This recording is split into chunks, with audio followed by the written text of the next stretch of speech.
The ancestor simulation paradox raises a serious and unsettling question. If future civilizations can build simulations of past worlds, and if they decide to do so, it becomes more likely that we are living in one of those simulations than in the original, real world.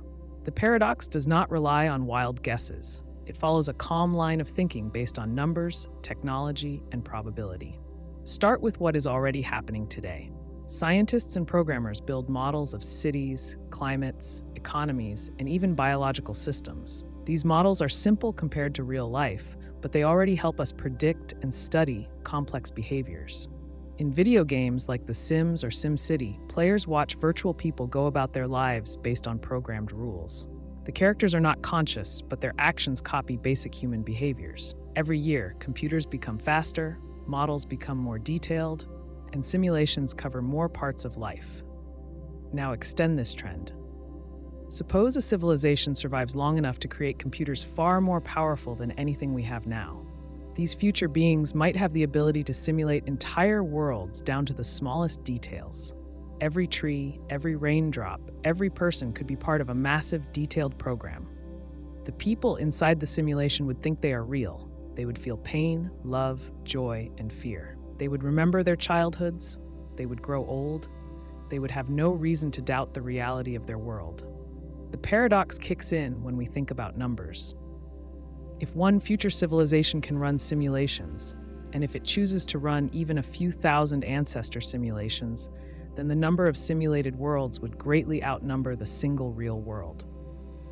If you are a thinking, feeling person wondering where you live, it becomes statistically much more likely that you are living inside a simulation rather than in the original world.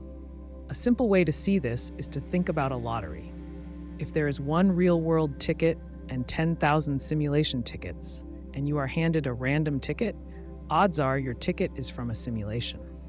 The same logic applies to conscious beings. If simulated people vastly outnumber real ones, chances are you are one of the simulated. This line of thinking assumes a few things.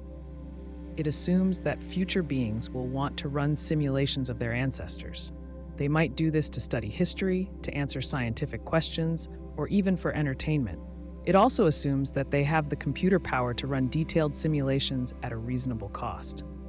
Finally, it assumes that civilizations survive long enough to reach this level of technology before wiping themselves out. Each of these points can be questioned. Maybe civilizations destroy themselves before reaching such power. Maybe they lose interest in the past. Maybe they think it is wrong to simulate conscious beings. But if even one future civilization decides to go ahead with ancestor simulations, and if they create thousands or millions of them, then the number of simulated people would be far greater than the number of real people.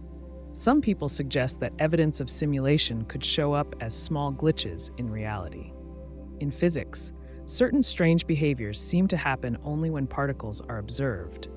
This might hint at a system that only fills in the details when needed, much like a computer game only loads parts of the world when the player looks at them. Other oddities, like the fine-tuning of physical constants or unexplained coincidences, are sometimes pointed to as possible signs that our world has been designed. Still, no clear glitch has been found. If we are in a simulation, it seems to be very well made. The builders would likely be so advanced that we could not easily detect their work. Just as characters in a video game cannot break out of their coded environment, we might be locked within the limits of the simulation. It also raises the idea of nested simulations. A simulated civilization could grow and build its own simulations, not knowing that it is already inside one. This would create layers of simulations stacked on top of each other. Each new layer would believe it is the real one. If this happens, the odds tilt even further toward most beings living in a simulated reality rather than in the base reality. Cost is another point to think about. Right now, it would be impossible for us to simulate an entire conscious world. The amount of computing power needed would be too large. But technology moves fast. 50 years ago, computers filled whole rooms and could only solve simple math problems. Today, a small device in your pocket can stream movies, guide you through a city, and connect you to people across the world. In another few centuries, computers might handle tasks that seem impossible to us now. Simulating an entire world could become a small project for a future civilization. The paradox also forces us to think about what real even means. If you can think, feel, and experience life, does it matter whether you are based in a real universe or a simulated one? To you, the experiences are real. Your love for your family, your memories of childhood, your hopes for the future, all feel genuine. If a program can produce real feelings and thoughts, then for the beings inside it, the simulation becomes their only reality. The idea touches on ethics as well. Would it be right for future beings to simulate entire worlds filled with conscious people? From our point of view, we cannot tell if they have made such a choice. If they have, then we are the result. If not, then we are part of the original reality. If simulations are common, they must also find a way to manage suffering and injustice inside them. After all, simulations of history would include wars, famines, diseases, and other tragedies. A future civilization might choose to run only good simulations, or might let them unfold naturally to study the course of history. Either way, the people inside would live their lives unaware of the reasons behind their existence. All these possibilities rest on how technology, morality, and curiosity evolve. If beings of the future can and want to simulate past worlds, then the logic of the Ancestor simulation paradox suggests that we are probably living inside one of their creations. If they cannot, or if they refuse to simulate conscious life, then we are more likely to be in the base reality. Right now, there is no way to prove it one way or the other. But the more we think about it, the more the numbers seem to stack against us, being part of the original world. The quiet confidence of the paradox comes from the simple weight of probability. If simulations are easy and common, we are almost certainly living in one. The nested simulation problem starts with a simple idea. If we are living in a simulation, then the beings who created our world might also be simulated. Their creators might also be inside a simulation. This chain could continue without end, with each simulated world building another layer below it. The idea is straightforward but creates deep questions about the nature of existence and reality. To understand how this could happen, think first about what it means to simulate a world. A simulation is a system designed to copy the behavior of another system. Right now, we build simple simulations of weather, traffic, and even social behavior. None of these simulations involve conscious beings. They are just programs that predict patterns based on rules. In the future, simulations might grow so complex that the people inside them would be conscious. They would have thoughts, feelings, and memories. They would not know they were inside a simulation. From their point of view, their world would seem complete and real. If beings inside a simulation grow intelligent enough, they might build their own computers. They might also build simulations inside their world, just like we build simulations today. If their computers are powerful enough, they could create simulated beings who think and feel. Those simulated beings, unaware of their own nature, might go on to build another layer of simulation. This chain of simulations could continue, with each new world building another inside it. There would be no clear stopping point unless something prevented the next simulation from being built. One way to picture this is by thinking about mirrors facing each other. If you stand between two mirrors, you see a long tunnel of reflections stretching into the distance. Each image is a copy of the last, getting smaller and smaller. In the same way, each simulated world would be a copy of the one above it, with slight differences based on the choices of its creators. The nested simulation problem creates several important challenges. First is the issue of resources. Each layer of simulation would need computing power to run. If every simulation tries to run another full simulation inside itself, the system could run out of resources. At some point, there might not be enough computing power to keep the lower levels working. One way around this problem is selective simulation. Instead of simulating every detail all the time, the system could focus only on what is necessary. If no one is looking at a mountain, the system does not fully simulate it. When someone turns to look, the system fills in the missing details.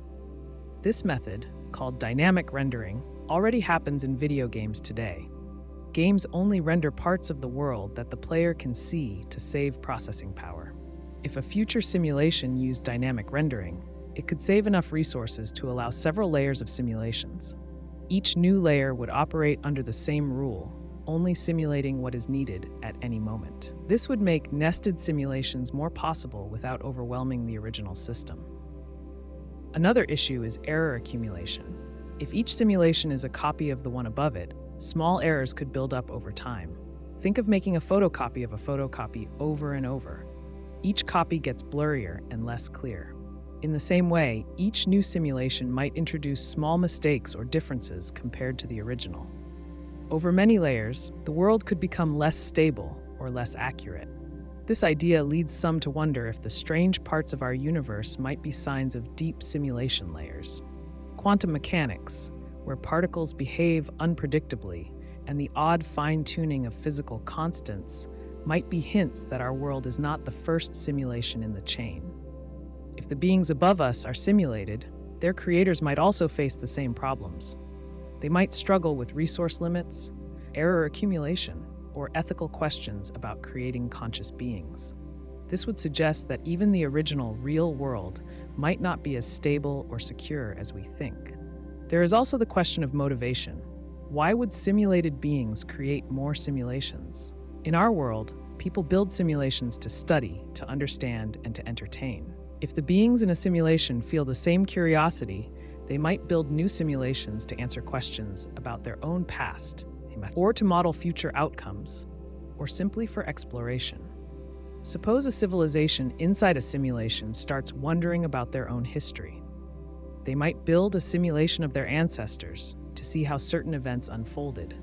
Without knowing they are simulated, they would think they are studying their real past. Their simulation could become so complex that the beings inside it also feel real and think they are the original. If each layer creates its own simulations, then most beings across all layers would live inside simulations rather than in any original base reality. This matches the thinking behind the Ancestor simulation paradox, but the nesting makes the situation even more extreme. With each new layer, the odds of being in the base reality shrink smaller and smaller. Nested simulations also raise a technical point about failure. If the top-level simulation crashes or shuts down, every layer below it would disappear instantly.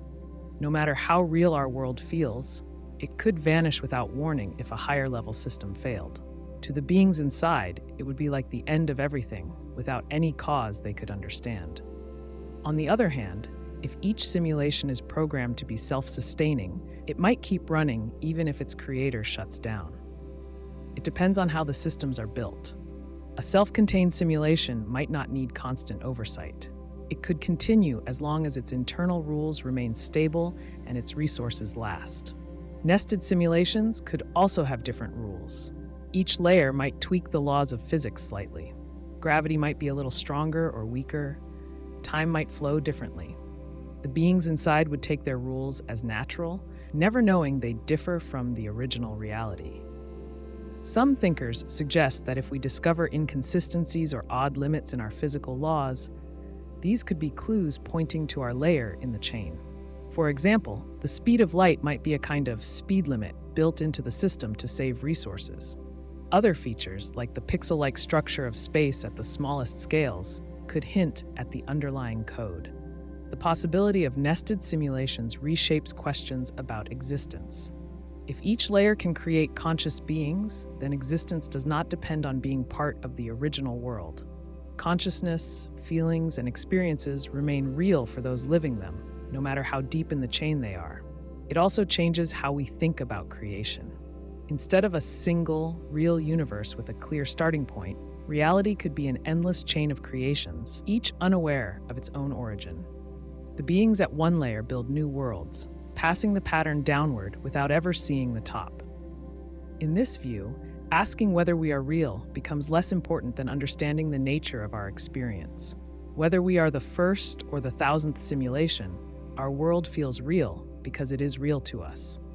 The nested simulation problem does not destroy meaning, but invites a deeper look at where meaning comes from. The resource limit hypothesis suggests that if we are living inside a simulation, the system might not render or compute everything at once. Instead, it would only create detail where and when it is needed.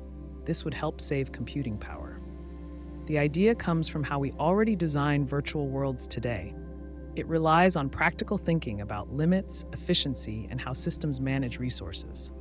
Think about a video game world. When you play a game, you see detailed landscapes, moving characters, and changing weather. But the game does not load the entire world at once. It only creates the part you can see. If your character stands in a forest, the system loads the trees around you. The distant mountains, the villages on the far side of the map, and the creatures hiding in caves are not fully loaded until you move closer. This method, called dynamic rendering, saves memory and processing power. Without it, even the best computers would struggle to run large open-world games.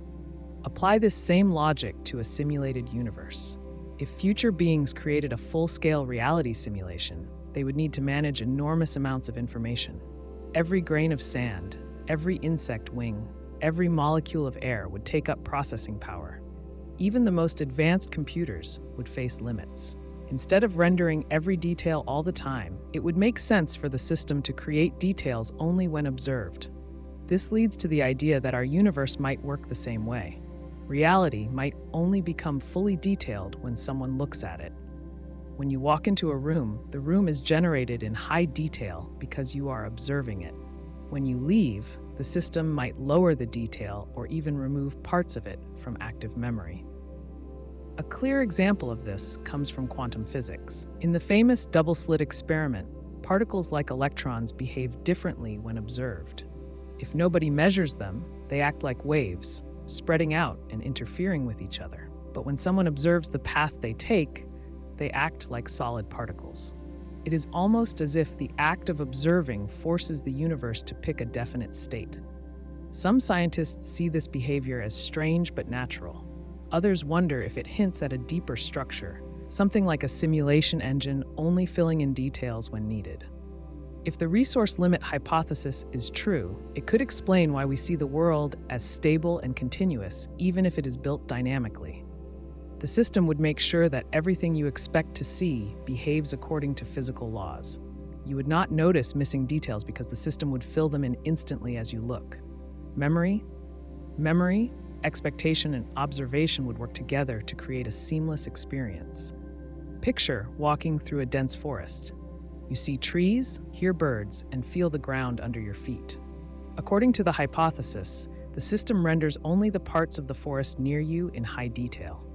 The birds further away might just be simple placeholders until you move closer. The leaves behind your head might not be fully detailed until you turn around.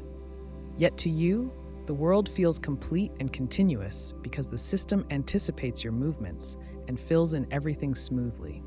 In the same way, distant galaxies and stars might only exist in full detail when observed through a telescope. Otherwise, they could be stored as low-resolution placeholders, saving massive amounts of computing resources. This does not mean that reality is fake or incomplete. It means that the simulation manages itself in a smart, efficient way to provide a complete experience without wasting resources. Dynamic rendering could also explain why we cannot measure everything with absolute precision. In physics, certain properties cannot be known at the same time with complete certainty. The Heisenberg uncertainty principle states that you cannot know both the exact position and exact momentum of a particle. Some see this as a fundamental property of nature. Under the resource limit hypothesis, it could be a sign that the simulation limits how much information it reveals at once to save processing power. The idea of saving resources also affects the question of scale. If the system renders only what is needed, it can simulate a much larger universe with far less effort. Instead of computing the exact position of every atom across billions of light years, it could store broad patterns and only render precise details when needed for an observation. From our point of view, the universe looks vast and detailed. But in reality, much of it could exist only as compressed information waiting to be expanded when necessary. This approach would not only save processing power, but also allow the simulation to run faster or longer. If the creators of the simulation want to observe the development of civilizations, planets, or entire galaxies, they need a system that can run efficiently over long periods. Dynamic rendering and selective computation make that goal much more achievable. The resource limit hypothesis also reshapes how we think about cause and effect. In a dynamically rendered world, cause and effect must still appear consistent. If you move an object, its motion must match the laws of physics. If you dig a hole, the soil must behave as expected. Otherwise, you would notice glitches. The system must be smart enough to create not just the present scene, but also a consistent history that fits your expectations and memories. Imagine finding a rock on the ground. If you pick it up and study it, you might see layers of minerals, signs of weathering, and maybe even tiny fossils. According to the hypothesis, all those details would be generated when needed, based on the simulation's rules. The rock would have a consistent past, even though its full details might not have existed before you looked closely. The system would create not just the present state of the rock, but also a plausible history that fits everything else in the world. Another important part of the resource limit hypothesis is the idea of focus. Human attention is limited. You can only focus on a small part of the world at any one time. The simulation could take advantage of this by rendering only what falls inside the narrow range of human attention. Everything else could remain in low detail or even pause completely until needed. This would mean that your experience of a crowded city, a quiet library, or a busy market is built around your attention. As you shift your focus, the system fills in new details and lets old ones fade. From your point of view, the world feels alive and bustling. In reality, it could be a masterpiece of selective creation, carefully managed to give the appearance of fullness without the cost of simulating every detail at once. The resource limit hypothesis does not mean that the world is fake or imaginary. It means that the system might be smart about where and when it uses its power. Just like a good storyteller gives enough detail to make a scene feel real without describing every blade of grass, a good simulation engine could create a rich, convincing world without wasting resources on unseen corners.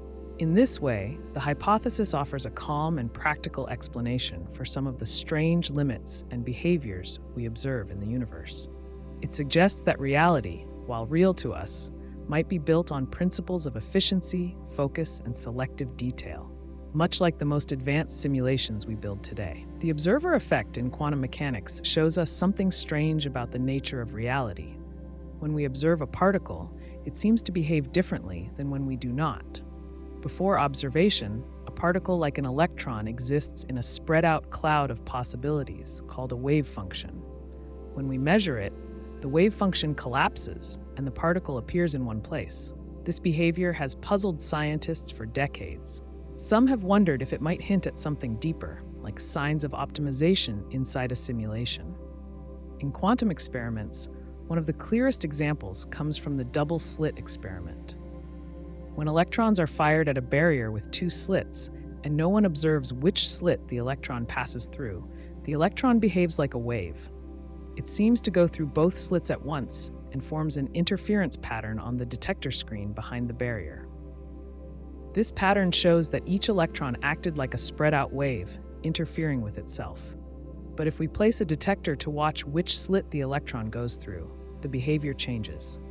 The electron acts like a solid particle, choosing one slit or the other. The interference pattern disappears. Just setting up a way to observe the electron forces it to pick a definite path. It no longer acts like a wave. It acts like a particle. This sharp change based on observation leads to questions about what is happening underneath. Some interpretations of quantum mechanics say that observation simply forces the system to choose one outcome out of many possibilities. Others suggest something more radical, that the act of observing itself changes the reality of the system. If we think about the observer effect through the lens of simulation theory, it offers another way to understand it. A simulation, especially one with resource limits, would benefit from not calculating all possible outcomes all the time. It would only need to compute definite outcomes when necessary, such as when a conscious observer checks the system. In a simulation optimized for resource use, keeping objects in a vague, non-committed state saves effort. Only when an observer demands information does the system collapse the possibilities into a single outcome. This would look exactly like wave function collapse to the beings inside the simulation. To make this clearer, think about a simple computer game. In a complex game world, many objects exist outside the player's view. Instead of simulating the full behavior of every object in real time, the game might keep them in a basic, uncomputed state. When the player moves close or interacts with an object, the game fills in the details. To the player, the world feels rich and complete. Behind the scenes, the system saves massive amounts of processing power. If our universe works the same way, it would make sense for particles and systems to exist in a cloud of possibilities until someone demands a clear answer. Observing a particle would be like walking close to an object in the game. The system would be forced to render the particle's position, momentum, and other details. This way of thinking about the observer effect fits well with the resource limit hypothesis. Both suggest that detailed computation happens only when necessary. Both assume that unseen parts of the world are stored in a simpler form until needed. Both point to optimization rather than wasteful full-scale simulation. Another example comes from entanglement, where two particles become linked in such a way that the state of one instantly affects the state of the other, even across great distances. In experiments, when scientists measure one entangled particle, the other seems to instantly know the result and matches up accordingly. This strange, faster-than-light connection puzzled Einstein, who called it spooky action at a distance. In a simulation optimized for efficiency, entanglement would make sense. Instead of separately computing both particles in full detail at every moment, the system could store a simple rule linking them. Only when an observation happens would the system compute definite outcomes for both particles, keeping them consistent with each other.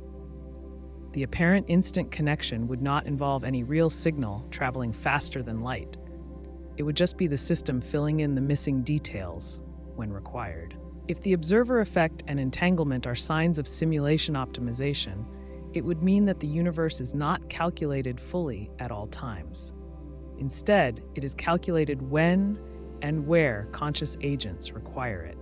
This would explain why the behavior of particles depends so heavily on measurement and observation. The simulation would need to provide a consistent and convincing reality without wasting resources on parts of the universe that no one is watching. Some might argue that if the universe is optimized like this, we should see glitches or mistakes. In a badly designed simulation, missing details or sudden shifts would expose the trick. But if the simulation is run by a highly advanced system, it could manage dynamic rendering so smoothly that the beings inside never notice. Just as a well-designed game hides its shortcuts from players, a good simulation of a universe would hide its optimizations from its inhabitants. The delayed choice experiment adds another layer. In this setup, the decision to observe or not observe which path a particle takes is made after the particle has already entered the experimental setup. Yet the results still match whether or not the particle was observed. It is almost as if the particle retroactively changes its behavior based on future measurement. In a simulation, this would not be as strange as it sounds.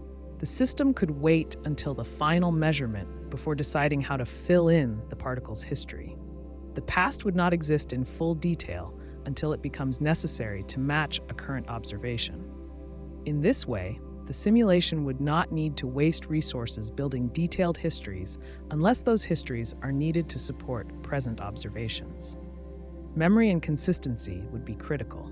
If you look back on a past event, the simulation must ensure that the memory matches the current world. But if no one checks certain details, those details can remain in a basic or unrendered state. This approach saves resources while preserving the appearance of a full, continuous reality. The idea that quantum phenomena like wave function collapse hint at simulation optimization does not rely on speculation alone. It draws from what we already know about how systems work. Real-world computer systems already optimize for unseen areas. Real-world simulations already manage resources by rendering only what the user needs. Extending this principle to a much more advanced simulation is a simple, steady step. Looking at the quantum world through this lens, the strange behavior we observe stops being random or mystical. It becomes the expected result of a system that balances realism with efficiency. It becomes a practical choice made by a designer who wants to simulate a vast, complex universe without drowning in unnecessary computation. This view treats quantum uncertainty not as a fundamental flaw in reality, but as a clever feature of an optimized system. It suggests that reality is detailed where it matters and flexible where it does not. In doing so, it offers a calm and practical explanation for some of the most puzzling behaviors we see in the natural world. The experience of déjà vu feels strange and unsettling. You walk into a room, hear a few words spoken, or see a small event unfold, and you feel certain you have lived that exact moment before. Everything feels too familiar, as if time has looped back for a brief second. Most scientists explain déjà vu as a glitch in the brain's memory system. They say it happens when the brain mistakenly flags a current experience as a memory, creating the illusion that the moment has happened before. But if we are living inside a simulation, another possibility exists. Déjà vu might not be a brain error at all. It might be a sign of a bug or hiccup in the simulation's code. Proving that déjà vu is a simulation error instead of a brain error is not easy. The problem is that both explanations predict the same feeling: a sudden, intense familiarity with a current event. The brain error theory suggests that two separate memory systems get briefly mixed up. The simulation bug theory suggests that the simulation might replay a moment, update its state incorrectly, or struggle to maintain continuity. To tell the difference, you would need evidence that points clearly to a system error outside the mind. One place to start would be looking for shared experiences. If déjà vu were purely a brain error, it would happen privately inside one person's mind. You would feel it, but nobody else would. If it were a simulation glitch, it might affect multiple people at once. The code managing the simulation could hiccup in a way that touches everyone in the same area. Imagine standing in a crowded room when a déjà vu hits you. If you quietly ask people nearby whether they just had the same feeling, and several of them report the same thing at the same moment, it could hint at something deeper. A shared déjà vu could suggest that the environment, not just your brain, experienced a reset or repeated event. It would be similar to multiple characters in a video game noticing a lag or replay at the same time. Another method would be to observe physical changes during a déjà vu. If the simulation glitched, small details around you might shift. Objects might not be exactly where they were a second before. A picture on the wall might move slightly. A conversation might restart mid-sentence without anyone noticing. If you could catch these tiny changes, you might have evidence that the world itself hiccuped, not just your memory. Recording these changes would be difficult. Déjà vu strikes suddenly and passes quickly. You would need cameras or sensors running all the time to catch small shifts. Even then, distinguishing a real-world error from a mechanical fault in the recording equipment would be tricky. In a simulation, the glitch might also include rewriting memories or data to cover its tracks, just like a video game corrects visual bugs on the fly. You could also look at statistical patterns. If déjà vu happens more often in certain locations, times, or situations, it might hint at weaknesses in the simulation's code. In a real physical brain, you would expect déjà vu to happen randomly, based on internal factors like fatigue, stress, or distraction. In a simulation, it might cluster around complex events, large crowds, or areas where the system must manage many variables at once. Picture a bustling train station at rush hour. Thousands of people are moving, thinking, and interacting. The system would have to track a massive amount of data in real time. If the simulation struggles to handle the load, small resets or errors might occur more often. If you notice that déjà vu experiences clustered around these kinds of complex environments, it could be a clue.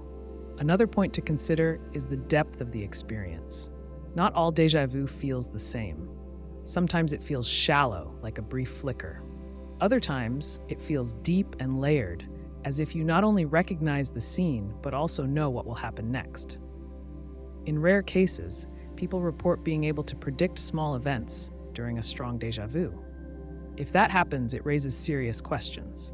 If your brain were just misfiring, why would it supply correct information about the immediate future?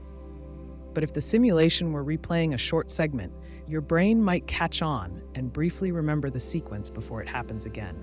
For example, you walk into a cafe and get a strong sense of déjà vu. You suddenly feel certain that a waiter will drop a tray of glasses in exactly 3 seconds. You watch, and it happens. If this kind of prediction happens more than once, it challenges the idea that déjà vu is just a memory mix-up. The brain should not be able to predict random events based on faulty wiring alone. But in a simulation repeating or reloading a small segment, brief foresight could happen naturally. You could set up experiments to test this. Gather a group of volunteers and place them in a busy variable environment. Encourage them to report déjà vu immediately and ask them to predict what they think will happen next. Over time, you could gather data on whether predictions during déjà vu exceed random guessing. If they do, it could suggest something more than brain error at work. Memory studies might also help.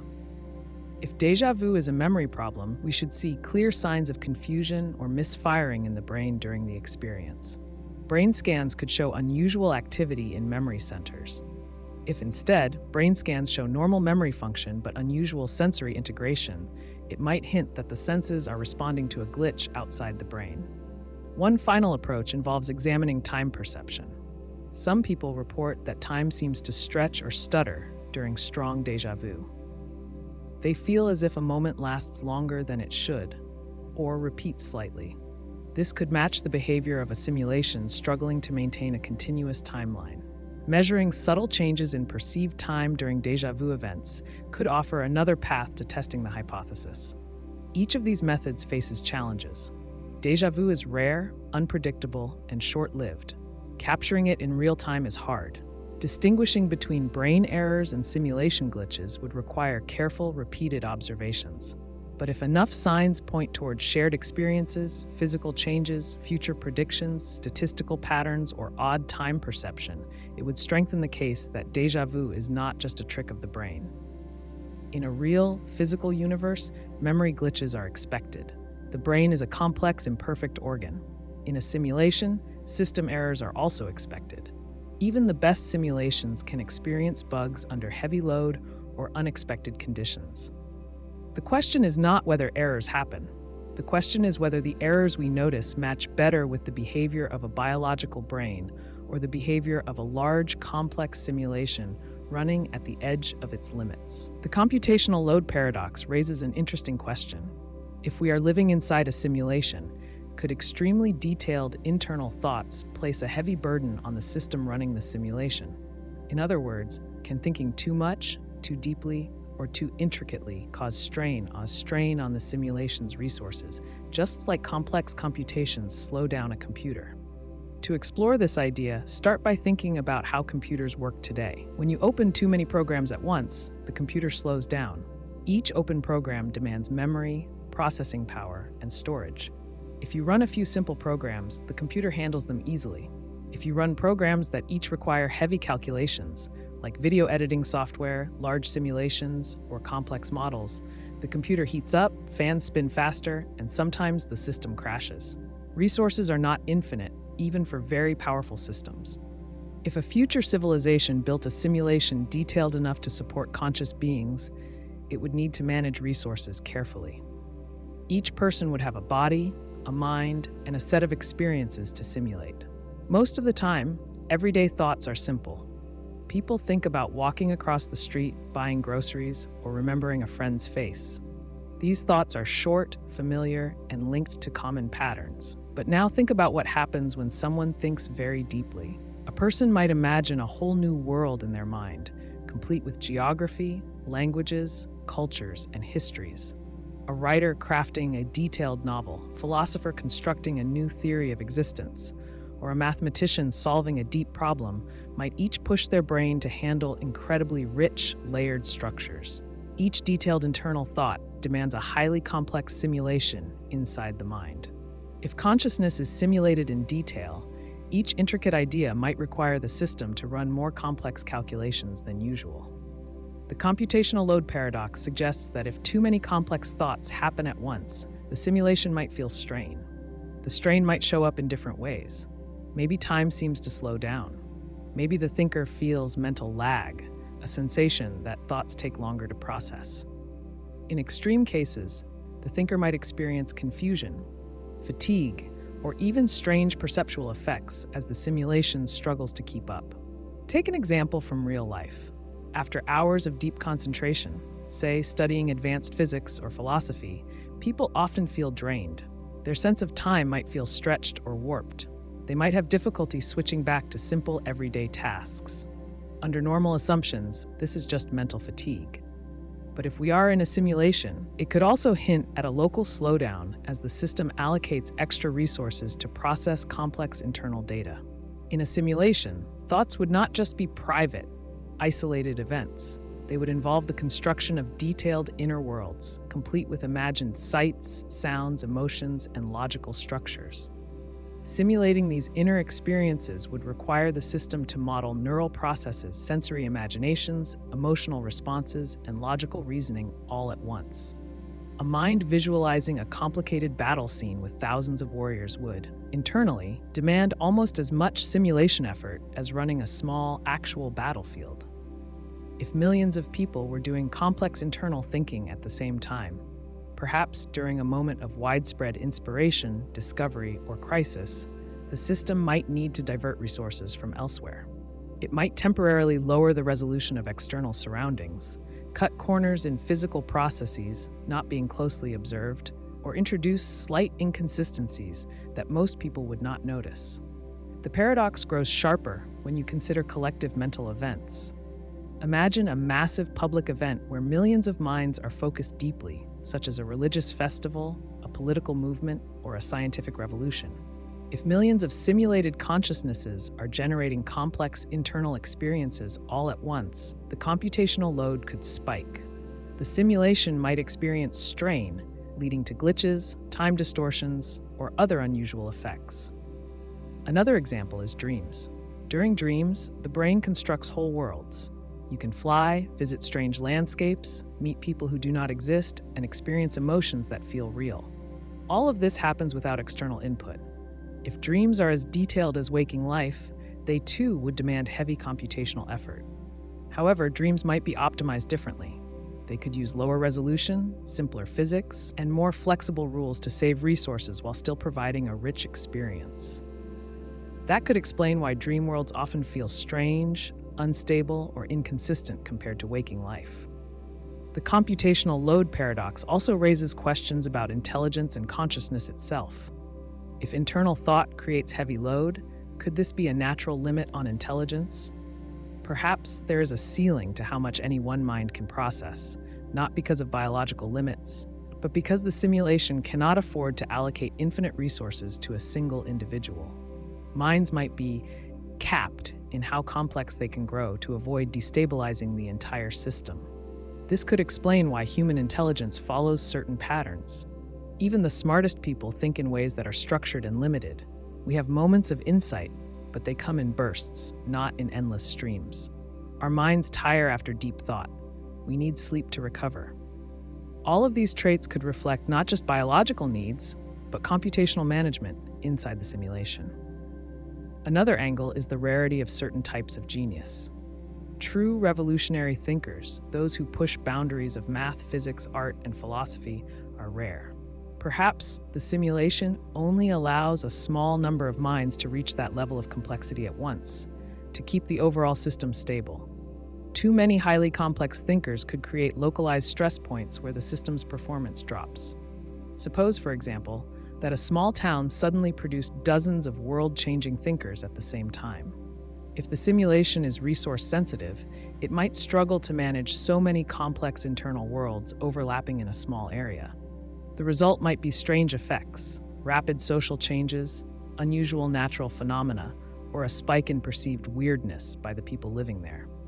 From the inside, this could be explained as a golden age or a cultural explosion.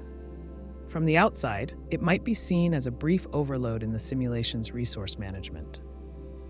In practical terms, the computational load paradox would be almost impossible to prove directly. No ordinary experiment could measure the computational load of a simulated system we cannot see. But indirect evidence might exist. Clusters of mental fatigue after collective events, shared feelings of time distortion among thinkers, or statistical patterns linking deep thought to environmental glitches could all hint at the hidden structure of the simulation. The paradox also reframes everyday experience. Every deep internal experience, whether solving a hard problem, composing a symphony, or dreaming of a new world, might not just be a private mental act. It might be a small test of the simulation's limits, a quiet way that individual minds push against the boundaries of the system they inhabit. Whether or not the simulation ever shows signs of strain, the very possibility suggests that thought itself, in all its richness, is not free. It comes at a cost, measured not just in biology, but in computation. The NPC Dilemma asks a troubling question.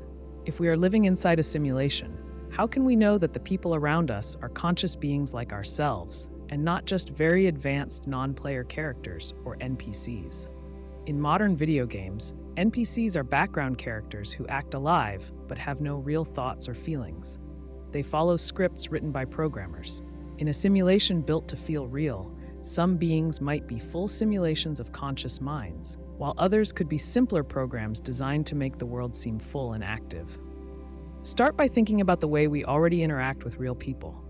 We assume that everyone we meet has thoughts, emotions, and inner experiences like we do. We assume this because they behave in ways that look familiar. They talk, laugh, argue, and express emotions. They tell stories about their lives. They have goals and dreams. Because their behavior mirrors ours, we believe they are conscious. But that belief is based on appearance, not on direct evidence. You can observe what someone says and does, but you cannot step inside their mind. You cannot feel their feelings or see their thoughts. You only have their outward behavior to go by. Now apply this to the simulation idea. If a simulation wanted to create a convincing world, it would need to fill it with many people. Simulating full consciousness for every person would take a lot of computing power. To save resources, the simulation might only give full inner lives to a limited number of beings. The rest could be advanced NPCs, designed to act conscious without actually being so. An NPC would walk, talk, and respond in ways that seem real. But inside, there would be no awareness, no pain, no joy, no real memory. Just scripts and patterns sophisticated enough to fool observers who are not looking too closely. How would you tell the difference between a conscious being and an advanced NPC? One idea is to look for signs of depth. Conscious beings have layers of thought. They change over time. They struggle with doubts. They make mistakes, learn, and grow. An NPC, no matter how advanced, might be more consistent, less conflicted, or less creative when pushed beyond the surface. For example, if you ask someone a simple question like, "What is your favorite color?" both a conscious person and an NPC could answer easily. But if you ask, "How did your favorite color change over your life?" or "What memories does your favorite color bring back?" the answers might show deeper layers. A conscious being would likely reflect, search memory, and share personal stories. An NPC might rely on canned responses, offering something that sounds personal but feels shallow or generic on closer inspection. Another test could involve unexpected behavior. Conscious beings can act unpredictably. They surprise even themselves. They sometimes say things that make no sense, laugh at strange jokes, or change their minds suddenly. Advanced NPCs might handle expected conversations well, but struggle with true randomness. If you behave in completely unexpected ways around someone and they always respond smoothly and appropriately, without any signs of confusion or surprise, it might raise a small doubt. Think about playing a role-playing video game. When you follow the expected path, the NPCs respond properly. But when you do something unusual, jumping on tables, running in circles, throwing objects for no reason, the NPCs often fail to react meaningfully. They might repeat stock phrases or ignore you completely. In a world where the NPCs are much more advanced, the failures would be rarer and subtler, but the basic idea might still apply. Another angle to explore is memory consistency. Conscious beings build memories across many experiences. Their memories link to each other in complex, unpredictable ways. An NPC might have a set of memories to draw on, but these would be limited and not truly interconnected. Suppose you meet someone at a coffee shop and talk for an hour about many topics: favorite books, childhood dreams, current frustrations. A month later, you meet them again. A conscious person would show a mixture of memory and forgetfulness. They might remember your favorite book, but forget where you grew up. They might mix two details together. Their memory would show human flaws. An NPC might either remember everything too perfectly or forget everything completely. If you notice that someone always remembers you in a way that feels too scripted or never remembers anything at all, it could suggest a lack of real, layered memory. Shared experiences offer another way to test. Conscious beings change as a result of what they live through. If you go through a difficult event with someone, a long hike, a shared loss, a surprising success, you both come out of it changed in some way. You talk differently afterward. You share new jokes or inside references. If someone shows no change after a shared event, acting exactly as before without deeper connection or new understanding, it might hint that they are following a script rather than building real experience. You can also think about emotional nuance. Real emotions are messy. People show mixed feelings. They might laugh while sad, cry out of happiness, or feel jealousy mixed with pride. If someone shows only clean, simple emotions without overlap, always exactly the right response, no more, no less, it could be a sign of emotional simulation rather than emotional experience.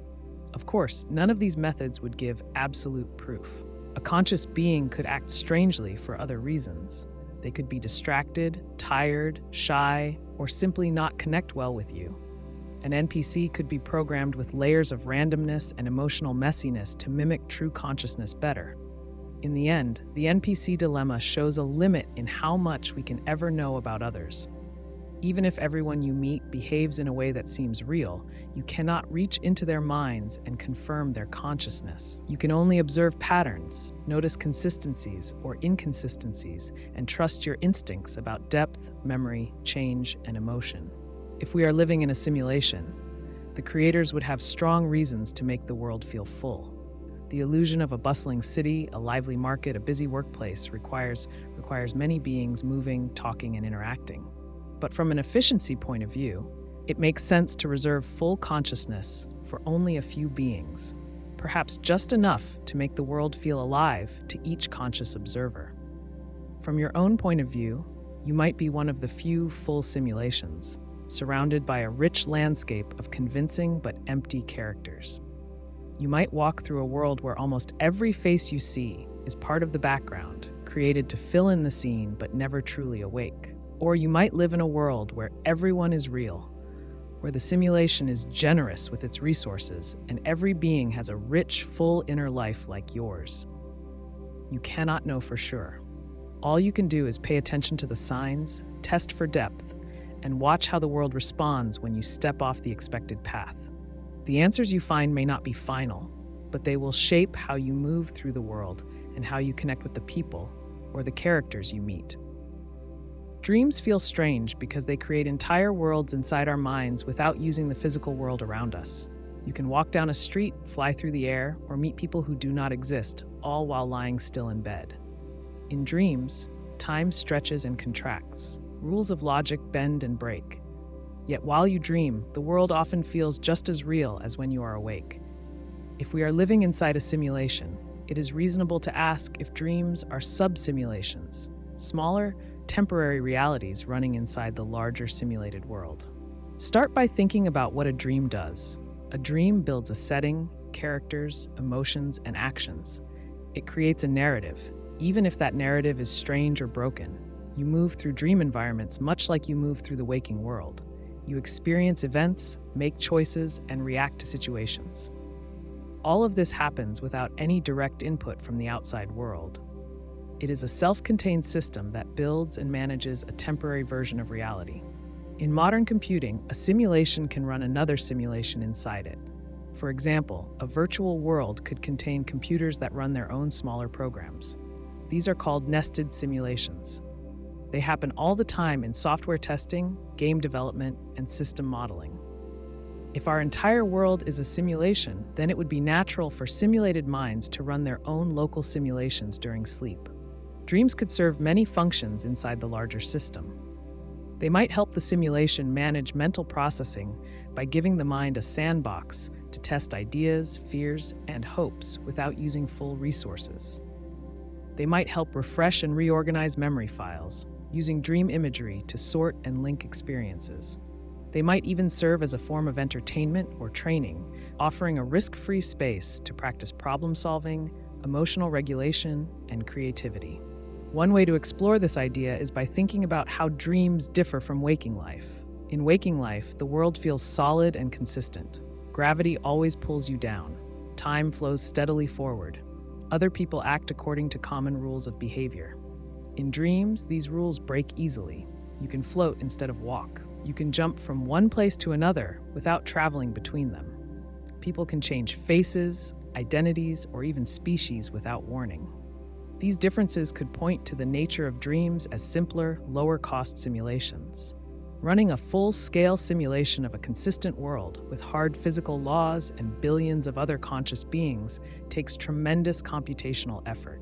A dream, by contrast, only needs to simulate enough detail to convince the dreaming mind. The system can lower the rules of physics, reduce the consistency of environments, and simplify the behavior of characters.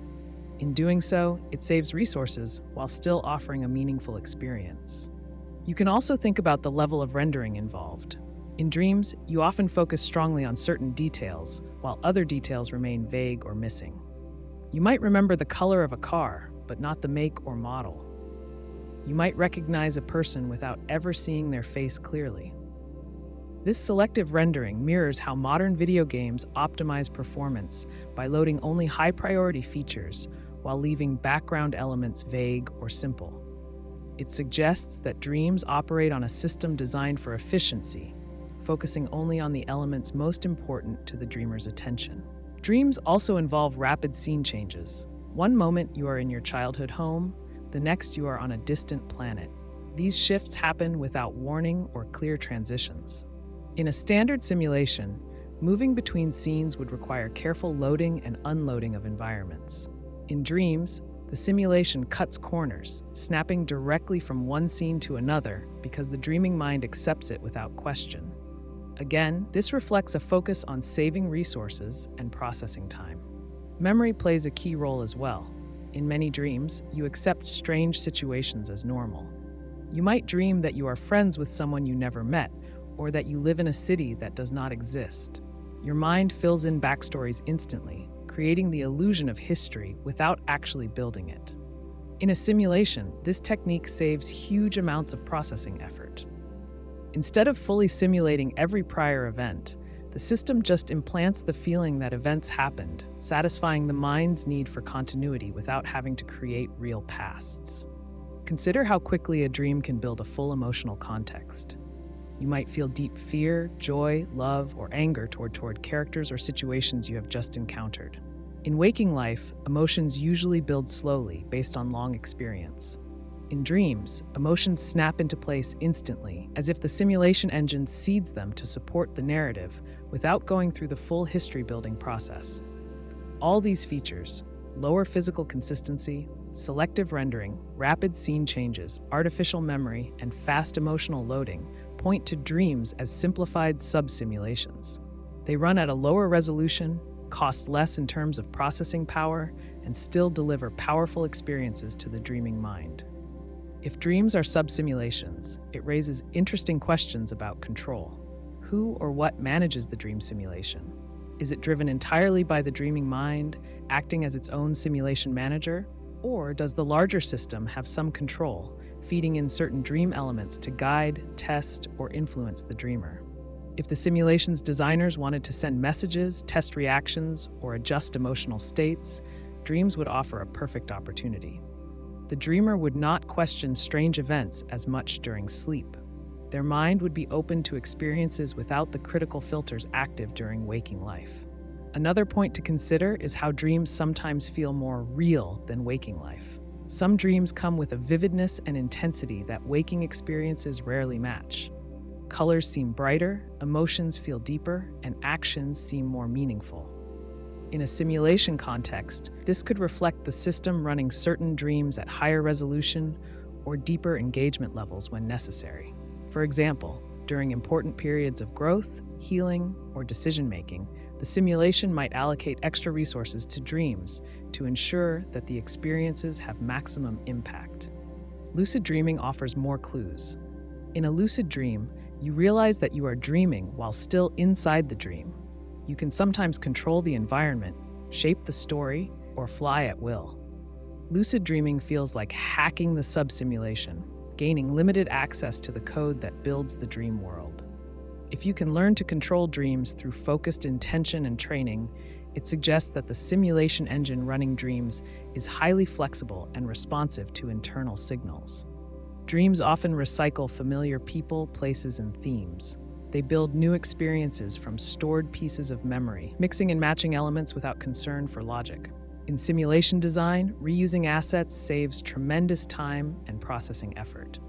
If dreams are sub-simulations, they would naturally pull from available memory assets to build believable but low-cost dream environments. Finally, think about dream time.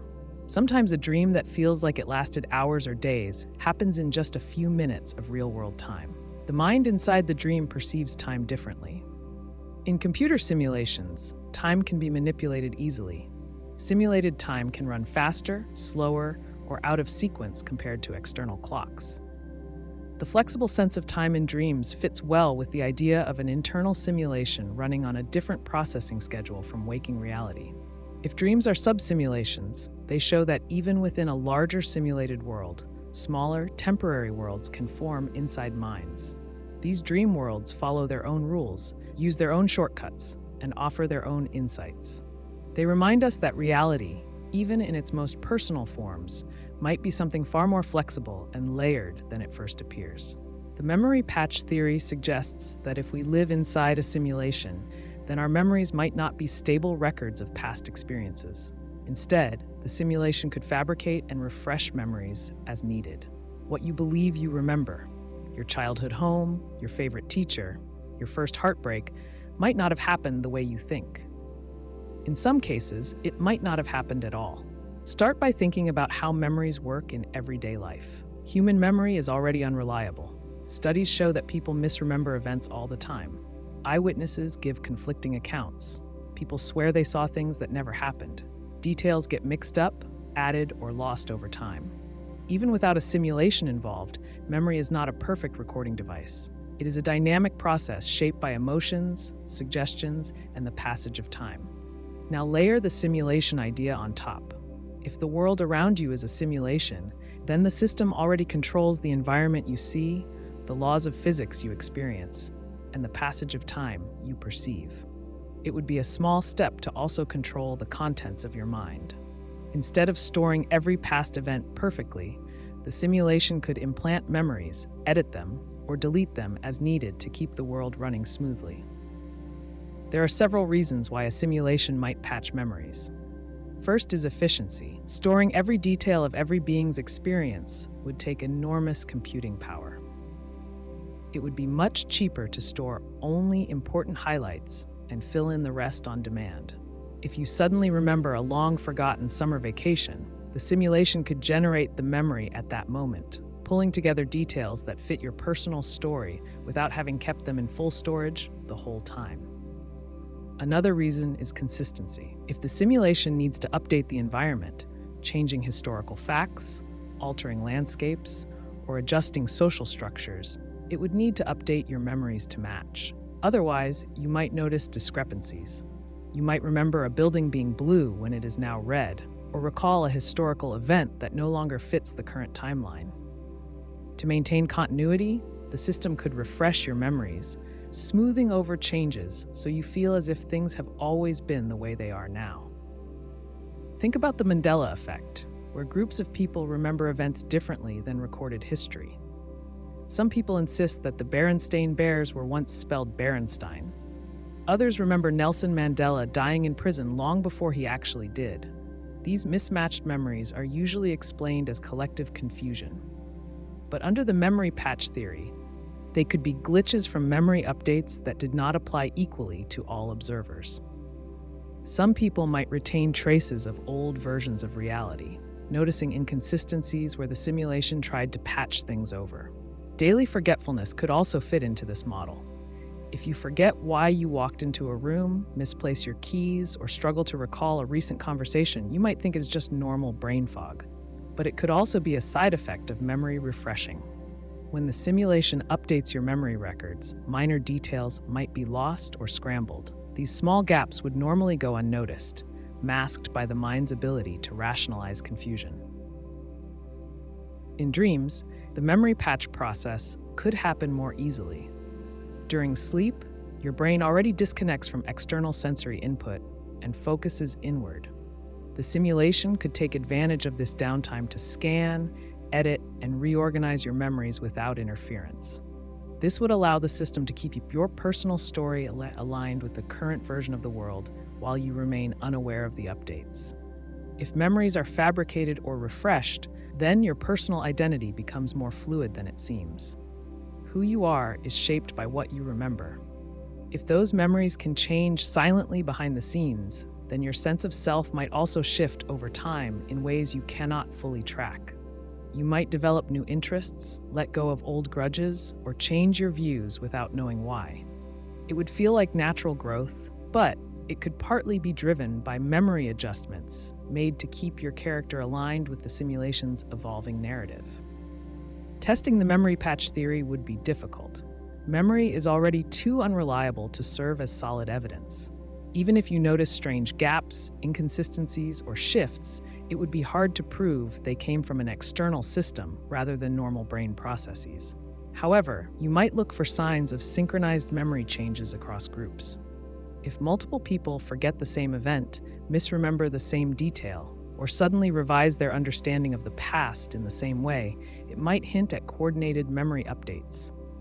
For example, imagine a small town where everyone forgets that an old library once stood in the center of town. They all agree that it was never there, even though old maps and photos suggest otherwise.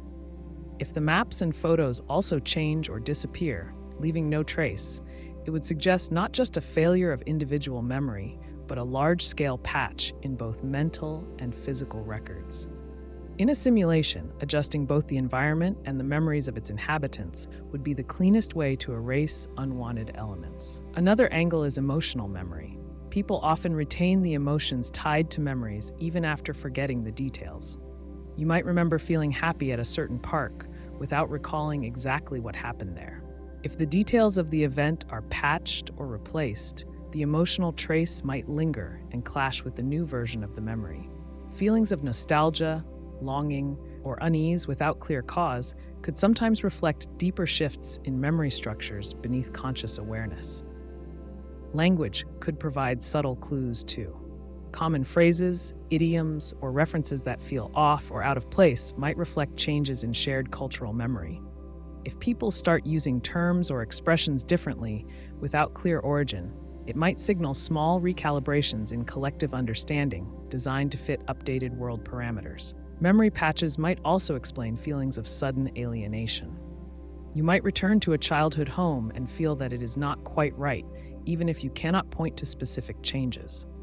The streets might feel narrower, the buildings slightly different, the atmosphere subtly shifted. This sensation, called jamais vu, is the opposite of déjà vu and could hint at updates in your memory data clashing with the current simulation state. If the simulation manages memories actively, it would need a highly flexible system capable of rapid, seamless editing. It would also need to handle overlaps carefully, avoiding contradictions between personal memory, shared history, and environmental evidence. Mistakes could result in glitches like the Mandela effect, unexplained nostalgia, mismatched emotional responses, or the sudden spread of false memories across populations. Ultimately, the memory patch theory treats memories not as fixed, sacred records, but as dynamic constructs shaped and reshaped to serve the needs of a larger system. It suggests that your past, as you know it, is less about what actually happened and more about what the simulation needs you to believe happened to keep the world stable, consistent, and believable. In this view, remembering might not be a simple act of retrieval. It might be an act of recreation, guided by forces you cannot see. The second law of thermodynamics says that in any closed system, entropy must always increase or stay the same over time. Entropy is a measure of disorder. In simple terms, things naturally move from order to disorder unless something actively keeps them organized. Ice melts, metal rusts, buildings crumble. This rule seems built into the fabric of the universe. It governs how energy flows, how systems evolve, and even how life ages. If we discovered a clear, undeniable violation of this law, it would shake the foundations of physics. Some have suggested that such a discovery could point to sloppy coding in a simulated reality, where the simulation system fails to maintain perfect adherence to its own physical rules. Start by understanding why entropy matters so much. Imagine you have a box filled with gas molecules. If you release the molecules from a corner, they spread out to fill the box evenly. You will never see them all spontaneously gather back into the corner without outside help. That would lower entropy, and it simply does not happen. The odds are so small that, for all practical purposes, it is impossible. Every time you boil water, run an engine, or even breathe, entropy shapes the process. It sets a clear direction for the flow of time, from ordered states to disordered ones. In a well-run simulation, you would expect entropy to behave just as reliably. A consistent universe needs consistent rules. If the system running the simulation handles energy, matter, and time according to set codes, entropy would emerge naturally from those codes. But if the simulation cuts corners or makes mistakes, errors might creep into the handling of entropy. You could end up observing events that seem to run backward, objects becoming more ordered without cause, or energy concentrating itself against all odds. Think about a basic computer game. If a game simulates a fire, the fire spreads according to programmed rules. If the coding is sloppy, the fire might behave strangely. It might burn backward. It might extinguish suddenly without cause. In the same way, if our universe is a simulation, a poorly handled entropy system might sometimes glitch, showing effects that defy the expected direction of disorder. Now imagine you are a scientist studying a sealed laboratory system. You cool it down, isolate it from the environment, and monitor its behavior for years. Under normal physics, you would expect the system to either maintain its current state or slowly move toward more disorder. But what if, one day, the particles inside the system spontaneously arrange themselves into a highly ordered pattern without any external input? This would be like opening a jar of mixed sand and seeing the grains sort themselves by color, perfectly and without help. In real physics, such a thing is not just unlikely, it is effectively impossible. The probability is so low that it would not happen even once in the lifetime of the universe. If you observed it, you would have to conclude that something outside the normal rules had interfered. One explanation could be a natural error in measurement. Your instruments might fail. External noise might affect your setup. You would check for every possible mistake. But if you ruled all of that out, you would face a harder question. Has the underlying structure of reality itself glitched?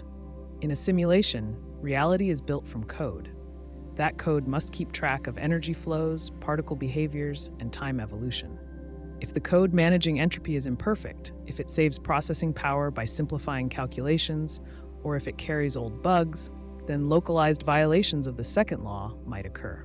You could see patches of space where disorder decreases without explanation, like a digital hiccup where the system accidentally runs backward. This possibility brings new light to strange phenomena.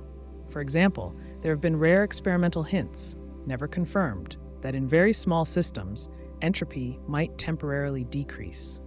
Quantum fluctuations sometimes seem to allow tiny, temporary reversals of the usual flow. Physicists explain these as harmless blips that average out at larger scales. But if similar reversals happened in larger systems, and if they became repeatable or measurable, it would hint at something much bigger. It would suggest that the underlying system is not as airtight as we assume. Sloppy coding could arise for several reasons. Maybe the simulation designers never expected anyone to notice. If most beings live short lives, never studying entropy closely, small errors could pass unnoticed. Or maybe the system saves resources by allowing tiny inaccuracies in places that seem unimportant. Running a universe at full precision all the time would be expensive. Allowing a few shortcuts in entropy management could reduce the computational load, just as video games reduce detail in distant scenery to save processing power. the consequences of finding an entropy leak would be profound. It would challenge not just physics but philosophy. It would mean that order could arise without cause. Systems could self-organize beyond what probability allows. Life itself might be less bound by decay than we thought. Healing, regeneration, or even apparent miracles could happen if entropy leaks in the right way. Suppose a doctor finds a way to reverse cellular aging by encouraging entropy reversal at the molecular level. If such a discovery depended on exploiting glitches in the simulation's handling of entropy, it would change medicine forever. Diseases based on cellular disorder, like cancer or dementia, could be cured not by fighting disorder, but by restoring order directly. On a more everyday level, you might see effects like objects remaining improbably clean, machines running longer without wear, or energy appearing where none should exist. These effects would not be magic. They would be signs that the underlying system has flaws. Still, detecting an entropy leak would require extraordinary evidence. Scientists would demand rigorous, repeated independent verification.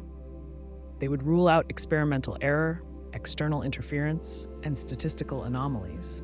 Only when no other explanation remained would they begin to consider that reality itself might be faulty. Even then, proving that a violation of thermodynamics points to a simulation would be hard.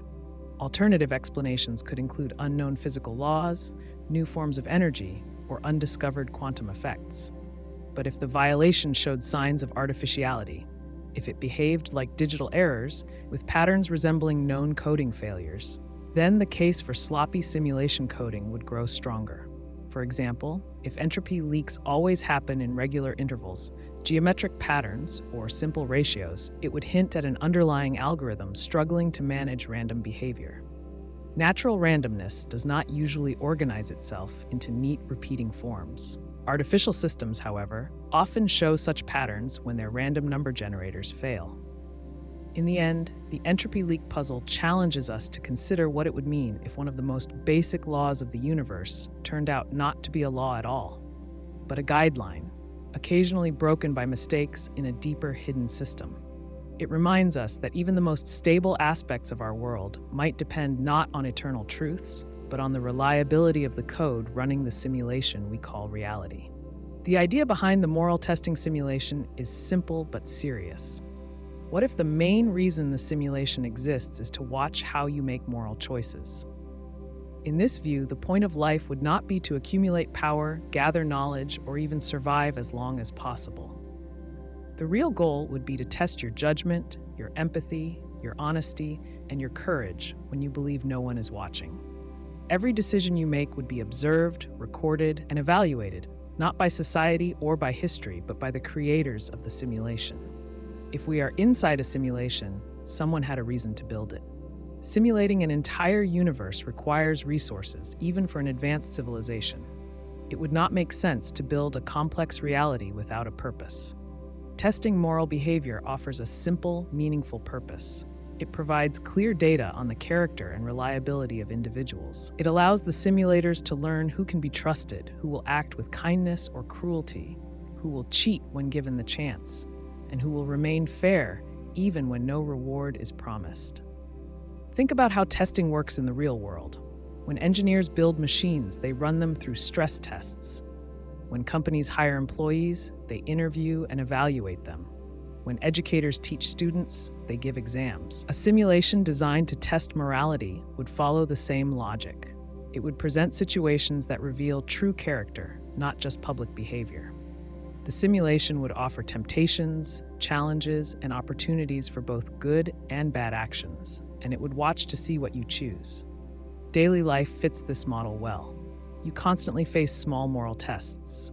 Do you return the wallet you find on the street? Do you tell the truth even when a lie would be easier? Do you help someone struggling or walk away? Most of these moments happen without witnesses. No one would punish you immediately for making a selfish choice. No one would reward you instantly for doing the right thing. If the simulation is a moral test, the absence of immediate consequences is the point. You must act without knowing whether you are being observed or judged. Imagine a simple scenario. You see someone drop a $20 bill without noticing. You have two clear options: pick it up and keep it, or pick it up and return it. In a moral testing simulation, the choice matters more than the outcome. Whether you keep the money or return it becomes a data point about your character. The simulation does not need to reward or punish you right away. It only needs to record what you chose freely. Bigger decisions would work the same way. Suppose you are offered a promotion at work, but only if you agree to cover up a mistake that harmed someone else. No one would know if you lied. Your career would benefit. The harmed person would never see justice. In this moment, the simulation records not just what you choose, but how you reason through it. Do you justify the lie? Do you resist the temptation? Do you feel conflict or act without hesitation? Every layer of thought becomes part of your moral profile. If the simulation's goal is moral testing, then suffering might have a different role than we usually think. Suffering would not exist to punish or to teach lessons automatically.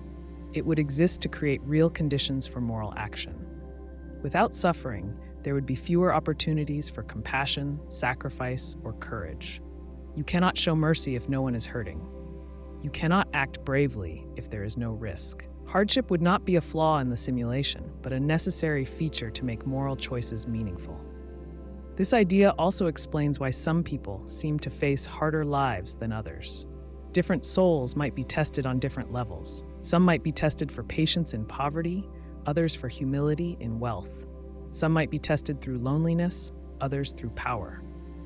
The simulation could tailor each life to provide the specific moral challenges needed to reveal the deepest truths about a person's nature. Another important point is the lack of certainty. In the simulation, you are not told clearly that you are being tested. You are not given a list of rules and a scorecard.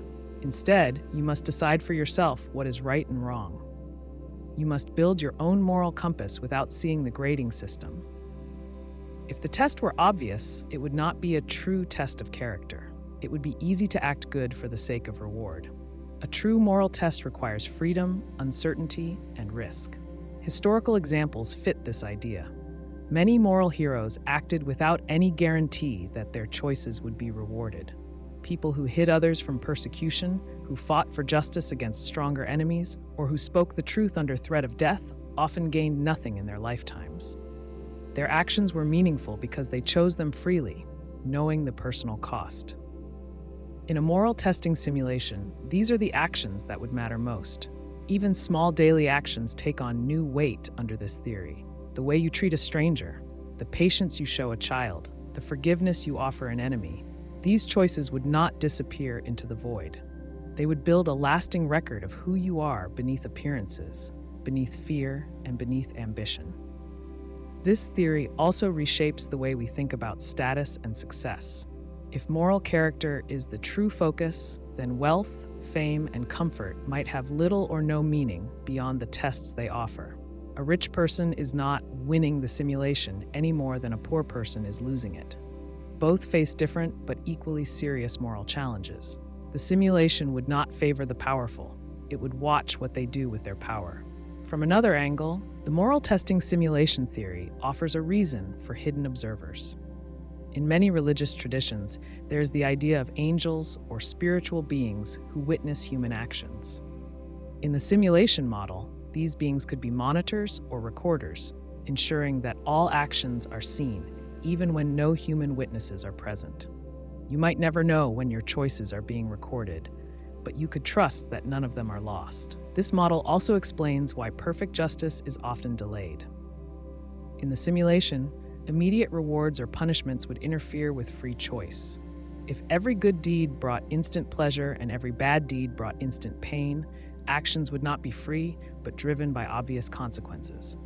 Delayed justice keeps the playing field even, letting character show itself without artificial pressure. Finally, if the simulation is a moral test, death might serve as the moment when your full record is reviewed.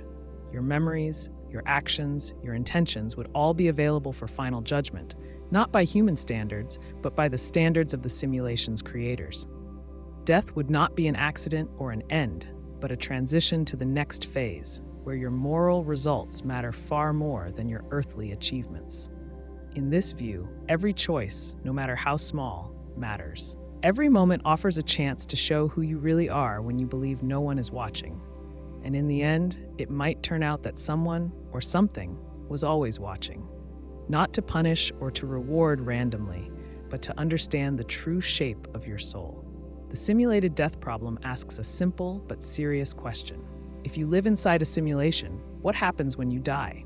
Do you wake up outside the simulation, as if coming out of a long dream? Or do you simply stop existing with no memory, no awareness, and no survival beyond the simulation? Start by thinking about what death means inside a simulation. In a traditional video game, when your character dies, you, the player, remain alive outside the game. The character's world ends, but your existence continues. You might restart, choose a new character, or shut the game off and walk away. If the simulation we live in works the same way, death would not be final. It would be an exit from the simulated world and a return to whatever larger reality hosts the simulation. In that case, your body, your personality, and your memories could be like a costume or a role you played. Your true self would exist somewhere outside the simulation, possibly unchanged by the events you experienced inside. Death would be a transition, not an end. You might wake up remembering everything, or you might wake up needing to recover your original identity after a deep immersion. This idea matches stories people tell about near-death experiences. Some people who come close to death report feeling separated from their bodies, seeing their surroundings from above, or moving toward a bright light. They often describe a sense of peace, clarity, and detachment from physical pain. If these reports are accurate, they could hint at the mind or soul separating from the simulated body, preparing to exit the simulation entirely. But there is another possibility. In many computer simulations, when a character is deleted, there is no higher self waiting outside. The character is a collection of data and programmed responses. When the data stops running, the character ceases to exist. If our consciousness is fully tied to the simulation, then when the simulation ends for us, so does our awareness. There would be no awakening, no transition, and no memory beyond death. In this view, consciousness is not a separate, hidden thing that survives the simulation. It is a process created by the simulation itself. When the process ends, the experience of being stops with it. Death would be final, not because of punishment or failure, but because there is no mechanism for carrying experience beyond the simulation's boundaries. Which model fits better depends on what kind of simulation we think we are in. If the simulation is a test, a school, or a training ground, it makes sense that there would be an outside observer, some real self using the simulation for a purpose. Waking up after death would be like finishing a lesson or completing a mission. On the other hand, if the simulation is simply an experiment, a work of art, or an accident of higher technology, there might be no individual observer tied to each character. In that case, death would be the final closing of the story. You can think about it another way by considering memory. If waking up outside the simulation is possible, the system would need a way to transfer memories from the simulated mind to the real mind. That transfer would not be simple. Memories inside the simulation are built using the simulation's rules: neurons firing, sensory impressions, emotional experiences. If those structures do not match the real-world structures, the simulation would need an interface to convert experiences into a form the real mind could understand.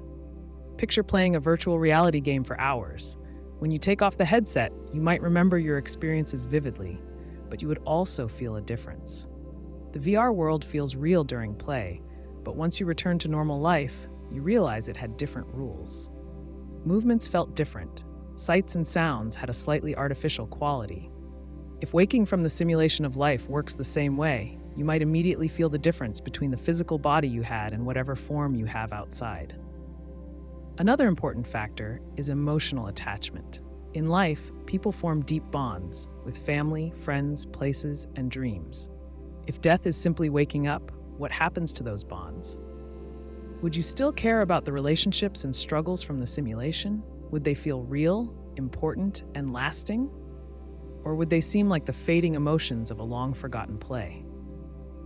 One possibility is that emotional attachments are part of the simulation's design, meant to create real stakes inside the virtual world. After waking, those emotions might fade, leaving only the lessons learned. Another possibility is that the attachments matter deeply, And part of the purpose of the simulation is to form real, lasting relationships that carry meaning beyond the simulation itself. There's also the question of consent. Did you choose to enter the simulation, knowing the risks and rules? Were you inserted without your knowledge? If you chose to participate, waking up after death might feel like returning home after a difficult journey, satisfied that you accomplished what you set out to do. If you were inserted without choice, waking up might bring confusion, anger, or relief, depending on how your experiences shaped you. In some religious traditions, life is seen as a kind of test or temporary stage, followed by judgment or transformation. These ideas fit well with the notion of waking up after death. In other traditions, death is seen as final, with no continuation beyond. That view fits better with the idea that consciousness ends with the simulation. Another angle is the idea of stored backups. If the simulation has access to every thought, action, and feeling you had during life, it could store that information even if the active process of consciousness ends. Your experiences could live on as data, like saved game files, even if the original process shuts down. In that case, someone outside the simulation could study your life, recreate your experiences, or even reboot your consciousness based on stored patterns. Imagine an archive of every life lived inside the simulation, carefully maintained and reviewed. You might not wake up immediately after death, but your existence would not be entirely lost. It could be reconstructed, analyzed, or remembered by higher beings who care about what you experienced and how you grew. The simulated death problem challenges basic assumptions about identity, memory, and existence. It asks whether what you feel as you is strong enough to survive beyond the system that created it. It also raises questions about fairness, meaning, and justice. If death is final, the stakes of life are absolute. If death is a doorway, life's hardships and joys might serve a larger purpose we cannot see from inside the simulation. Whichever answer is true, the problem reminds us that our actions, choices, and relationships matter deeply inside the simulation. Whether as data points in a grand experiment or as parts of a personal journey back to a larger self, what we do here shapes something real, either within this world or beyond it. The fine-tuning argument points to a curious fact about the universe. The basic settings of nature, things like the strength of gravity, the charge of an electron, or the rate of expansion of space, seem finely balanced. If many of these numbers were even a little different, life as we know it could not exist. Stars would not form. Planets would not orbit. Chemistry would not work the way it does. Life depends on a narrow range of physical conditions, and the universe fits those conditions exactly. This raises a serious question. Is the fine-tuning of the universe evidence that it was programmed with intelligent settings, much like a simulation designer adjusts options before starting a game? Start by understanding what is meant by fine-tuning. Imagine adjusting the settings on a radio. You have to turn the dial carefully to find the right station. A tiny shift left or right gives you static. The universe's constants seem tuned just as precisely. The force of gravity, for example, is incredibly weak compared to other forces, but not zero. If gravity were much stronger, stars would burn too quickly and collapse into black holes. If it were weaker, stars might never form at all. Either way, no stable environments for life could emerge. The same is true for other constants. The ratio of the masses of protons and neutrons, the strength of the electromagnetic force, the cosmological constant that controls the expansion of the universe, all must fall within tight windows for life to have any chance. No one knows why these numbers have the values they do. They seem arbitrary, yet they work together with incredible precision. In a purely physical universe, one explanation is luck. Out of all possible ways the constants could have been set, we just happen to live in one where they allow life. But the odds against this happening by chance are enormous. Some scientists compare it to a blindfolded person firing an arrow at a target across the universe and hitting the bullseye. Another explanation is the multiverse. If countless universes exist, each with different settings, then it is not surprising that at least one has the right combination for life.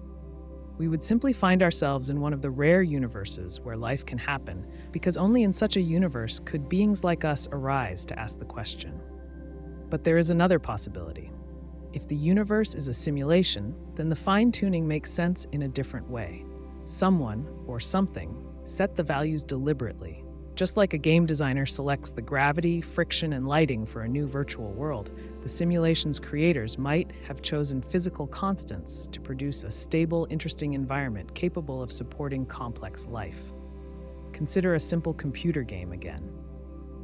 When developers build a racing game, they must set the strength of gravity so that cars stick to the track but can still jump over obstacles.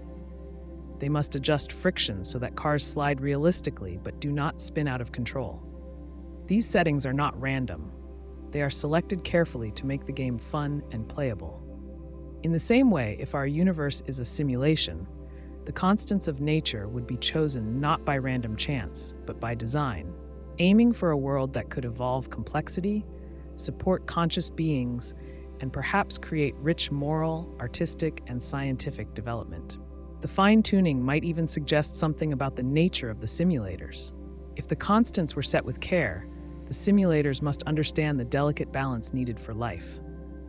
They would need to know physics, chemistry, and biology at a deep level. They would not simply press a button and hope for the best.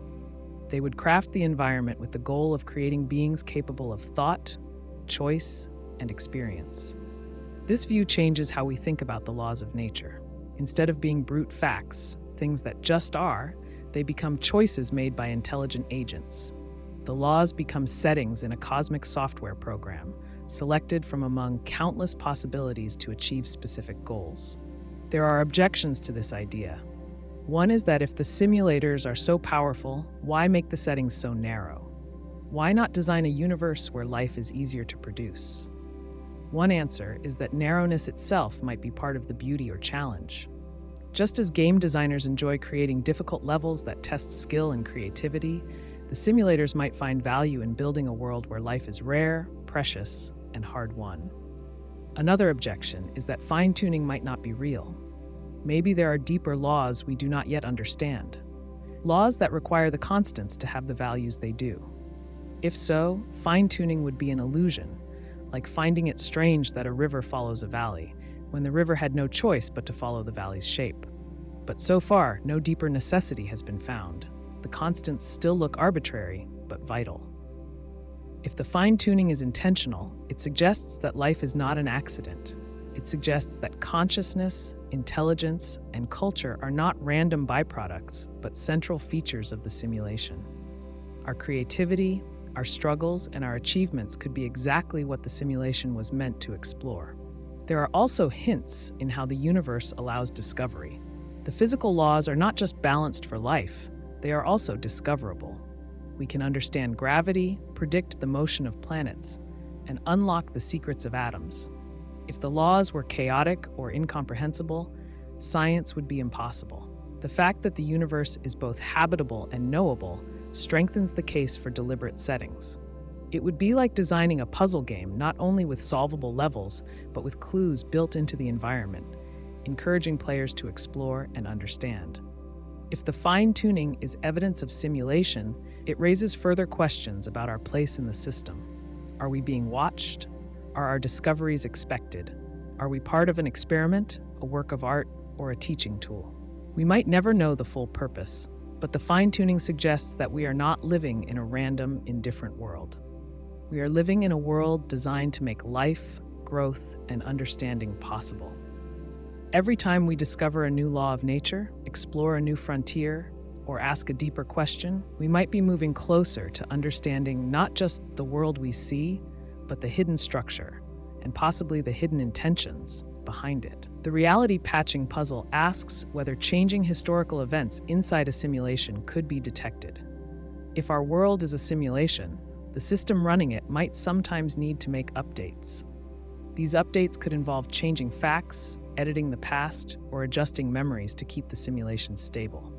If the system is good enough, these changes would slip past unnoticed. But if it leaves small traces, people inside the simulation might experience something strange, like the Mandela effect.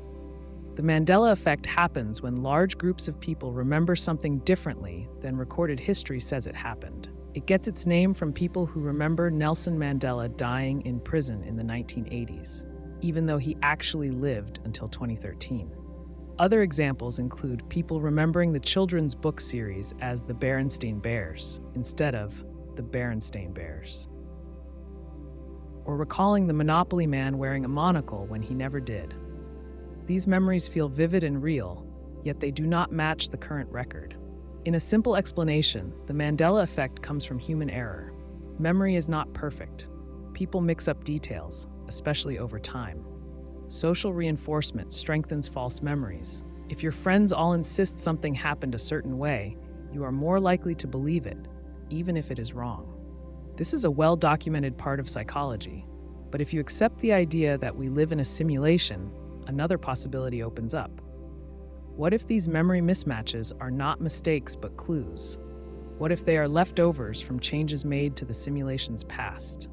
Imagine that the simulation's controllers notice a flaw in history, a sequence of events that leads to instability. Maybe a war escalates too quickly. Maybe a scientific discovery happens too soon, disrupting the intended pace of development. To fix it, the system could roll back part of history, alter key events, and let the timeline continue on a corrected path. Ideally, it would update all memories, documents, and physical evidence to match the new history. No one inside would know anything changed. But no system is perfect. If the patch process misses small details, some people might retain fragments of the original timeline. They would remember a different version of history, one that no longer matches the world around them. They would feel certain that something is wrong, but they would have no way to prove it. Their memories would clash with the evidence available, creating confusion and doubt. Picture it like updating a video game while players are still inside the world. Developers might patch the terrain, fix a broken quest, or change the design of a building. Most players might not notice if the changes are minor, but a few careful players might spot the differences: an object out of place, a doorway that used to be somewhere else. They would remember the old version even though the game now shows the new one. In a simulation, reality patching would work the same way. The system would rewrite documents, adjust maps, edit news archives, and modify people's memories. But if some memories are stored differently, maybe deeper in the brain, maybe in less accessible layers, they might resist the update. The person would wake up one day, look at a map, and feel that a country's borders are wrong. They would walk through a city and feel that a building used to look different. They would hear the name of a childhood book and feel sure it was spelled differently. The system might not bother correcting every tiny personal memory. It might focus on public records, official histories, and major evidence. Private memories could be seen as low priority, especially if most people are unlikely to trust their own recollections over official sources. In that case, the system would tolerate a few outliers, people who notice something is wrong but cannot rally enough others to cause disruption. This would explain why Mandela effects often involve trivial details. Misspellings, brand logos, minor historical facts. These are small enough that they do not threaten the overall structure of the world. If major events like world wars or major scientific laws changed, the simulation would need to ensure complete consistency. But small details could be patched sloppily without causing major problems. Still, if you could find enough cases of the Mandela effect, and if you could show consistent patterns across independent groups, you might build a case for reality patching. The challenge is separating real anomalies from ordinary memory mistakes. People misremember things all the time without needing a simulation to explain it. Only patterns that resist easy explanation. Large groups remembering the same wrong detail without strong social reinforcement would hint at deeper causes. Suppose, for example, that an entire generation remembers a certain country being larger than it appears now, and historical maps change to match the new, smaller size. If you found old globes, school books, and photographs showing the larger country, it would be easy to dismiss the memory loss. But if every physical piece of evidence matches the new version, except for human memories, you would face a harder puzzle. Either millions of people misremembered the same thing, or reality itself was edited. Another method would be testing for inconsistencies across physical records. In a perfect patch, all books, photos, and digital files would match. But if you found rare artifacts, an old newspaper with a different spelling, a forgotten recording mentioning an event that no longer exists, you might catch the simulation in the act of editing history. Of course, sloppy record keeping and human error explain many such inconsistencies. You would need repeated, verified examples to raise serious suspicion. The idea of reality patching also raises ethical questions. If the simulation's controllers change history, are they responsible for the confusion they cause? Is it acceptable to erase or rewrite the past for the sake of stability or improvement? From inside the simulation, we have no way to challenge or review these decisions. We experience the results without consent or knowledge. Some thinkers have suggested that memory fragments that resist updates could be seen as gifts, tiny windows into a deeper truth. If you feel a strong, persistent sense that something about the world is wrong, it might not be just nostalgia or faulty memory. It might be a sign that you caught a glimpse of an earlier version of reality before it was patched. The reality patching puzzle reminds us that memory and reality are tightly linked. Change one, and you change the other. In a simulation designed to be believable, the greatest threat to stability might not be physical destruction, but inconsistencies in memory. As long as people's memories match the world they see, belief in reality stays strong. But if too many people start to notice the gaps, the cracks, and the seams, belief could weaken. The Mandela effect might not be proof by itself, but if reality patching is real, it offers a rare and fragile clue that behind the stable surface of the world, the code is still being written, edited, and sometimes hastily corrected. The alien simulation dilemma raises a strange but important question. If we are living in a simulation, could it be run by beings so different from us that we would not even recognize them as intelligent? Most ideas about simulation theory picture the creators as something like future humans, technologically advanced, curious, and methodical. But there is no reason to assume that. If life and intelligence can take many forms, our simulators could be nothing like us. Their goals, methods, and understanding could be so far removed from ours that we would not even know how to describe them. Start by considering what intelligence means. For humans, intelligence often means using reason, solving problems, making tools, and creating art. We judge other creatures based on how closely they match these traits. When we find animals using sticks to fish for insects or dolphins communicating with complex sounds, we recognize a form of intelligence, but we struggle to understand forms of awareness that do not fit human patterns. An octopus, for example, has a radically different nervous system. Each arm has a degree of independent control. Its way of thinking does not match ours, but it is still intelligent in a way shaped by its body and environment. If non-human intelligence already puzzles us here on Earth, imagine trying to grasp the nature of an alien intelligence advanced enough to create a universe. Their thought processes might be structured around principles we do not even have words for. They might value patterns, sensations, or modes of existence that have no human counterpart. What we call technology might to them be a natural extension of their biology, emotion, or perception. Now picture such beings running a simulation. Their purpose might not match any reason we would expect. They might not be studying history, testing moral choices, or creating entertainment in any way we understand. They might be expressing something closer to what we would call a feeling or an instinct. They might be weaving patterns of reality as an act of art, instinct, or necessity, rather than conscious decision-making in the way we think of it. From our perspective inside the simulation, we would search for signs of rational purpose, laws of physics, consistent cause and effect, patterns that hint at structure. We would assume that if there are creators, they must share our need for understanding, control, or achievement. But if the simulators are alien in their nature, the structures we see might only reflect a tiny sliver of their true thinking. We might be looking for logic where none exists in the form we expect. Imagine a human child building sandcastles on the beach. The child does not think in terms of city planning, engineering, or sustainability. The castles are made for fun, impulse, or curiosity. Crabs and insects living in the sand might experience the new structures as major changes in their environment without any ability to understand the child's reasons or even to grasp the existence of the child. If we are like the crabs, and the simulators are like the child, our best scientific theories might only describe the ripples left by the simulator's play, not the simulators themselves. Another example is how we create virtual worlds for limited purposes. We simulate weather to predict storms. We simulate protein folding to develop medicine. Each simulation runs for a purpose tied to our needs, not the needs of the entities inside. If we ever created conscious life inside one of these simulations, we might not even notice. Their experiences, their hopes and fears would be invisible to us because we designed the system for our goals, not theirs. This leads to the possibility that our lives, full of meaning for us, might be irrelevant to the creators. We might be side effects of processes aimed at goals far removed from our understanding.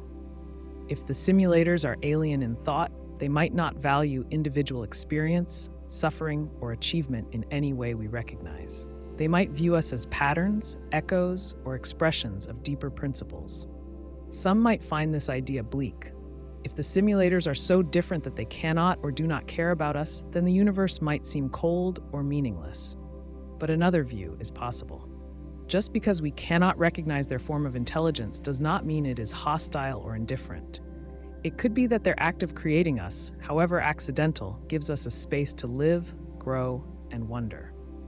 Even if the creator's purposes lie beyond our grasp, our experiences within the simulation remain real and meaningful to us.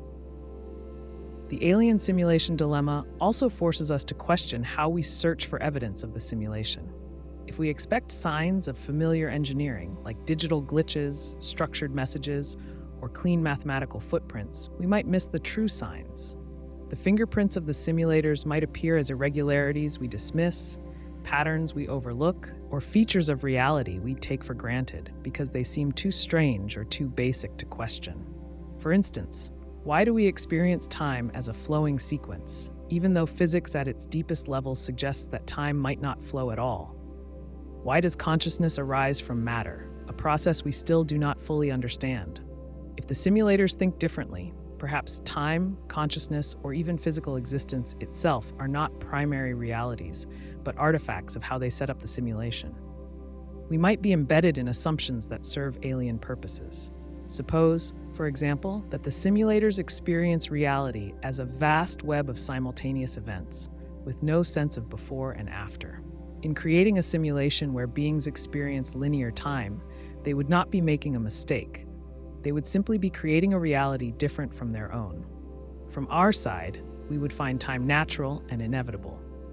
From their side, it would be one choice among many, not better or worse than others.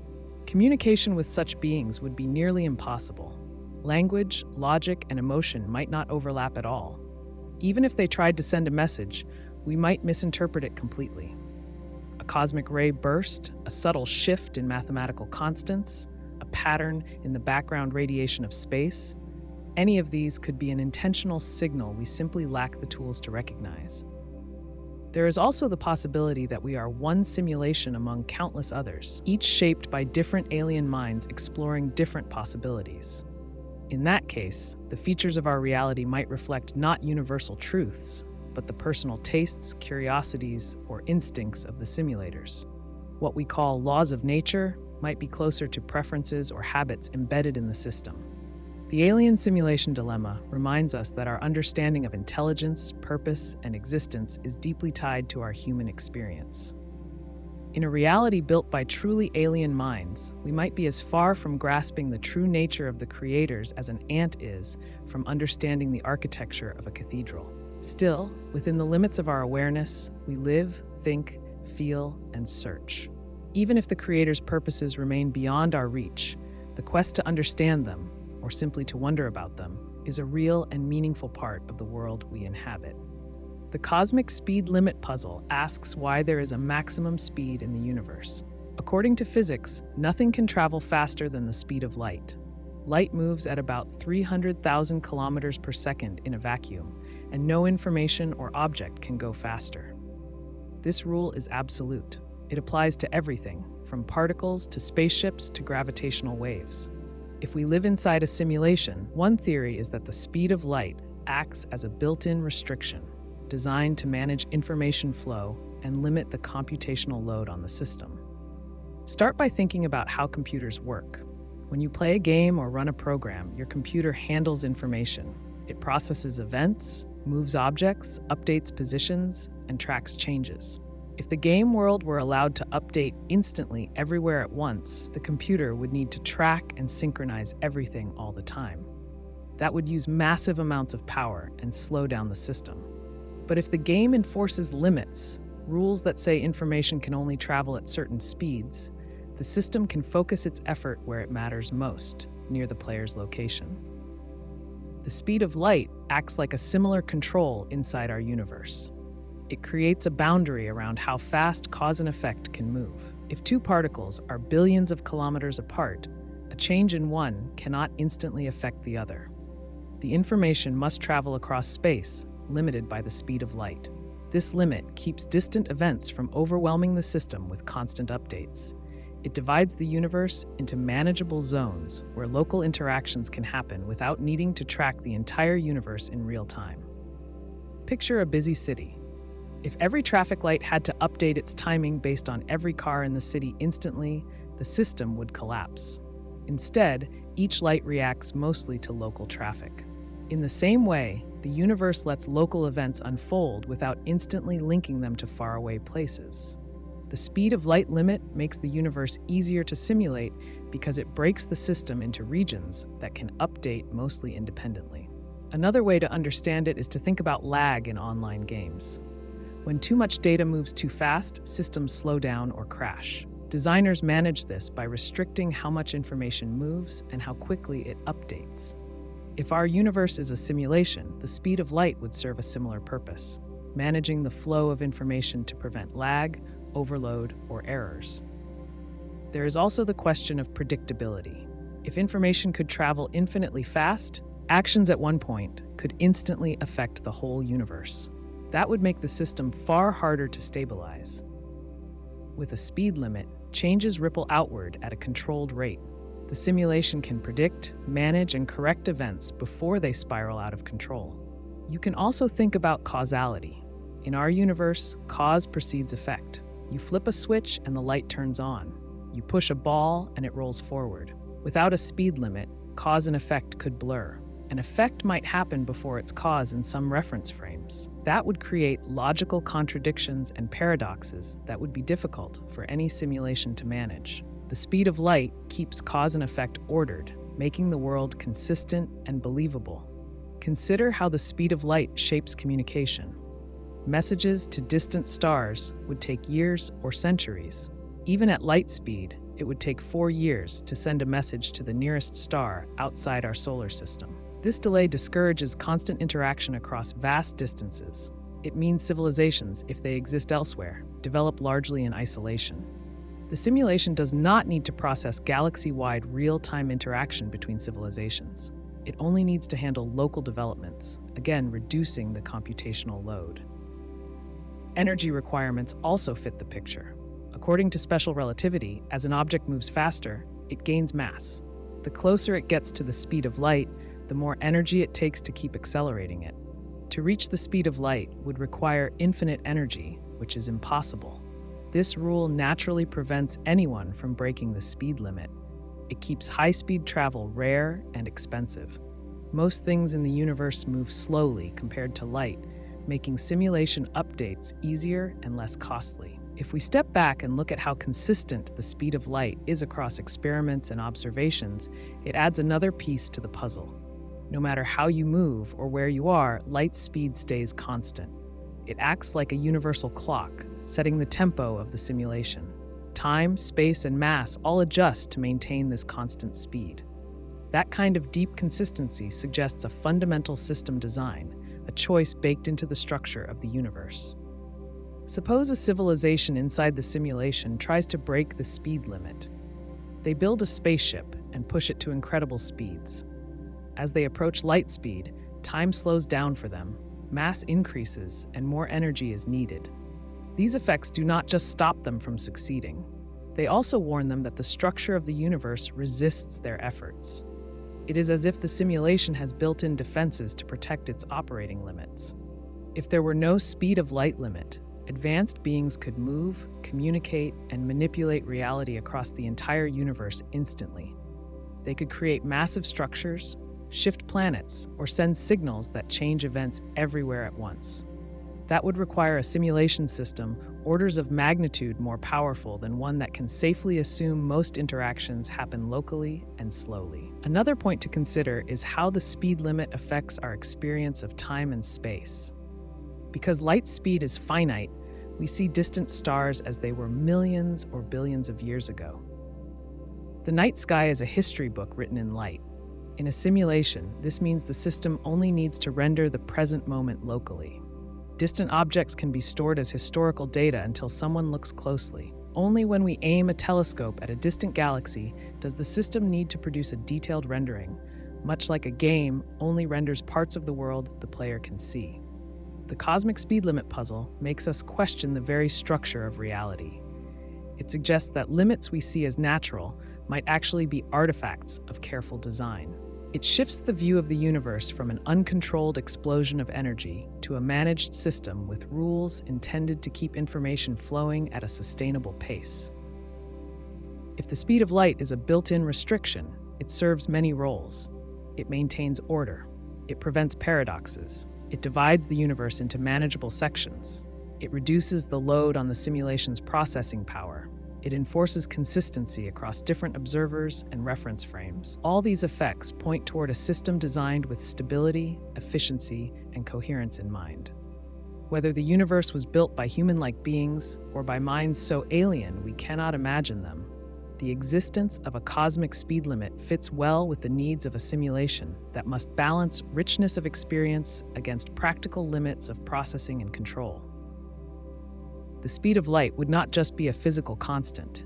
It would be a boundary condition, a guardrail, a quiet but firm reminder that even in the vastness of space, limits define the shape of reality. The sudden knowledge acquisition problem asks whether moments of epiphany might not come from inside the mind at all. Instead, they might be knowledge downloads inserted from outside the simulation. In other words, when you suddenly understand something with no clear path leading to that understanding, it might not be your brain alone at work. It might be that information is being delivered into your mind from the system or from agents operating beyond the simulated world. Start by thinking about what an epiphany feels like. You are working on a problem, struggling without success.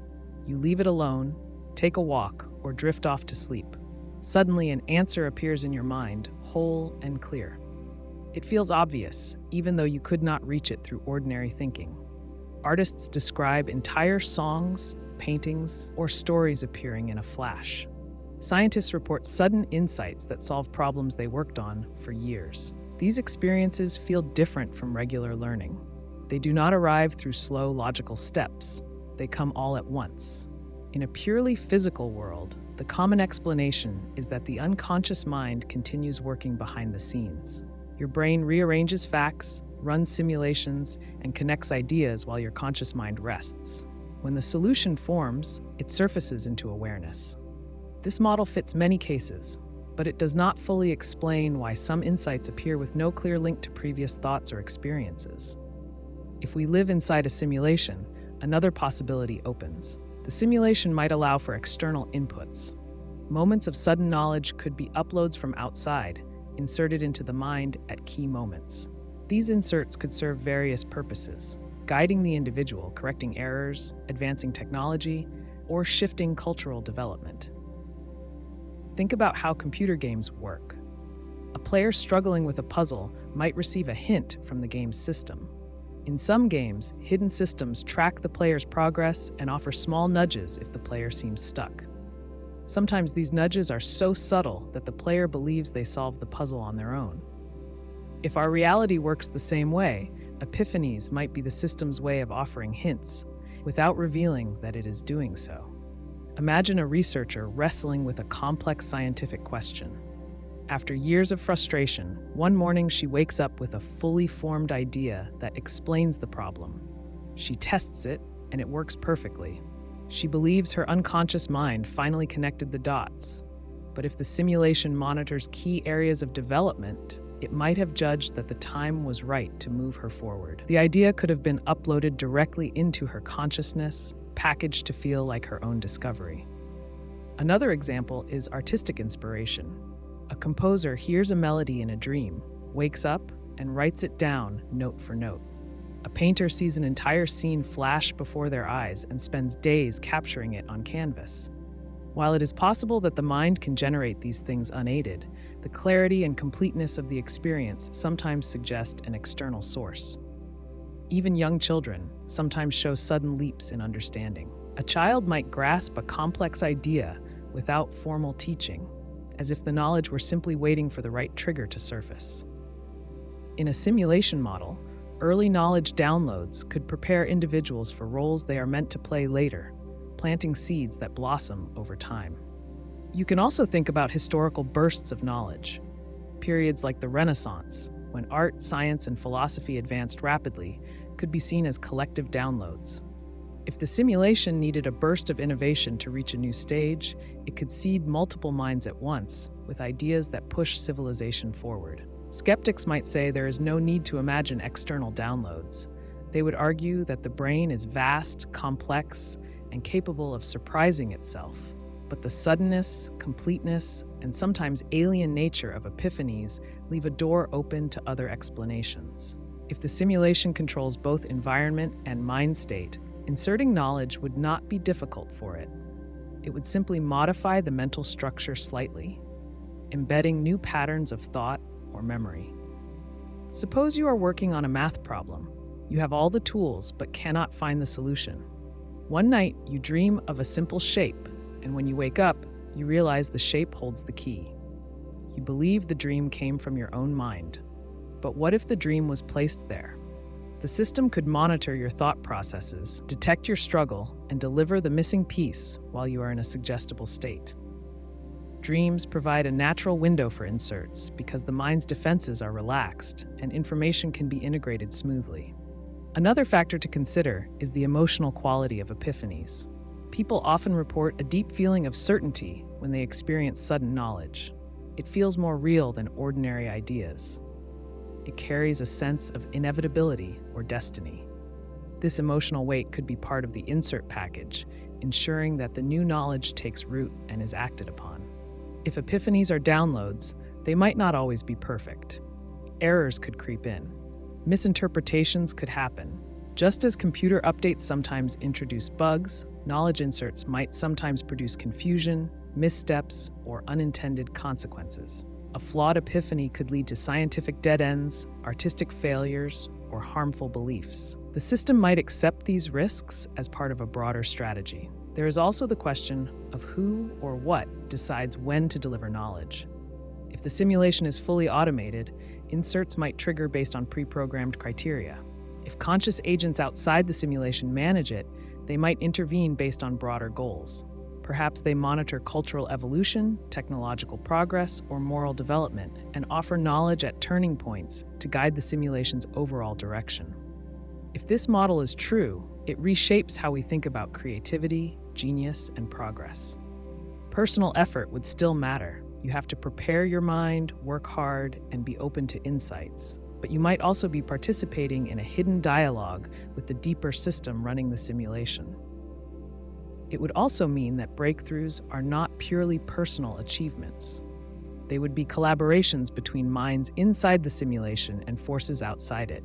The inventor who changes the world, the writer who captures a universal truth, the thinker who shifts philosophy might all be receiving, interpreting, and delivering messages they did not create alone. At the personal level, this view invites a different relationship to insight. Instead of seeing sudden knowledge as mere luck or unconscious processing, you might see it as a signal, an invitation to pay attention, to act carefully, and to explore the deeper currents shaping your life. Whether or not you can trace the source, the gift of sudden knowledge might point to a reality more layered, more connected, and more carefully managed than it appears on the surface. The existence error puzzle asks what kind of anomaly would offer clear, undeniable evidence that we live inside a simulation. Most strange events can be explained away. Glitches in memory, odd coincidences, unlikely outcomes, all can be brushed aside as tricks of the brain or rare but natural events. If we are searching for proof of a simulated reality, the anomaly would need to be bigger than chance, beyond mistake, and impossible under the known rules of physics. To understand what kind of evidence would qualify, start with what we know about how simulations work. Any system, no matter how well built, can fail. Computers crash. Video games glitch. Data errors produce impossible results. If the universe is a simulation, similar errors could, in theory, happen here.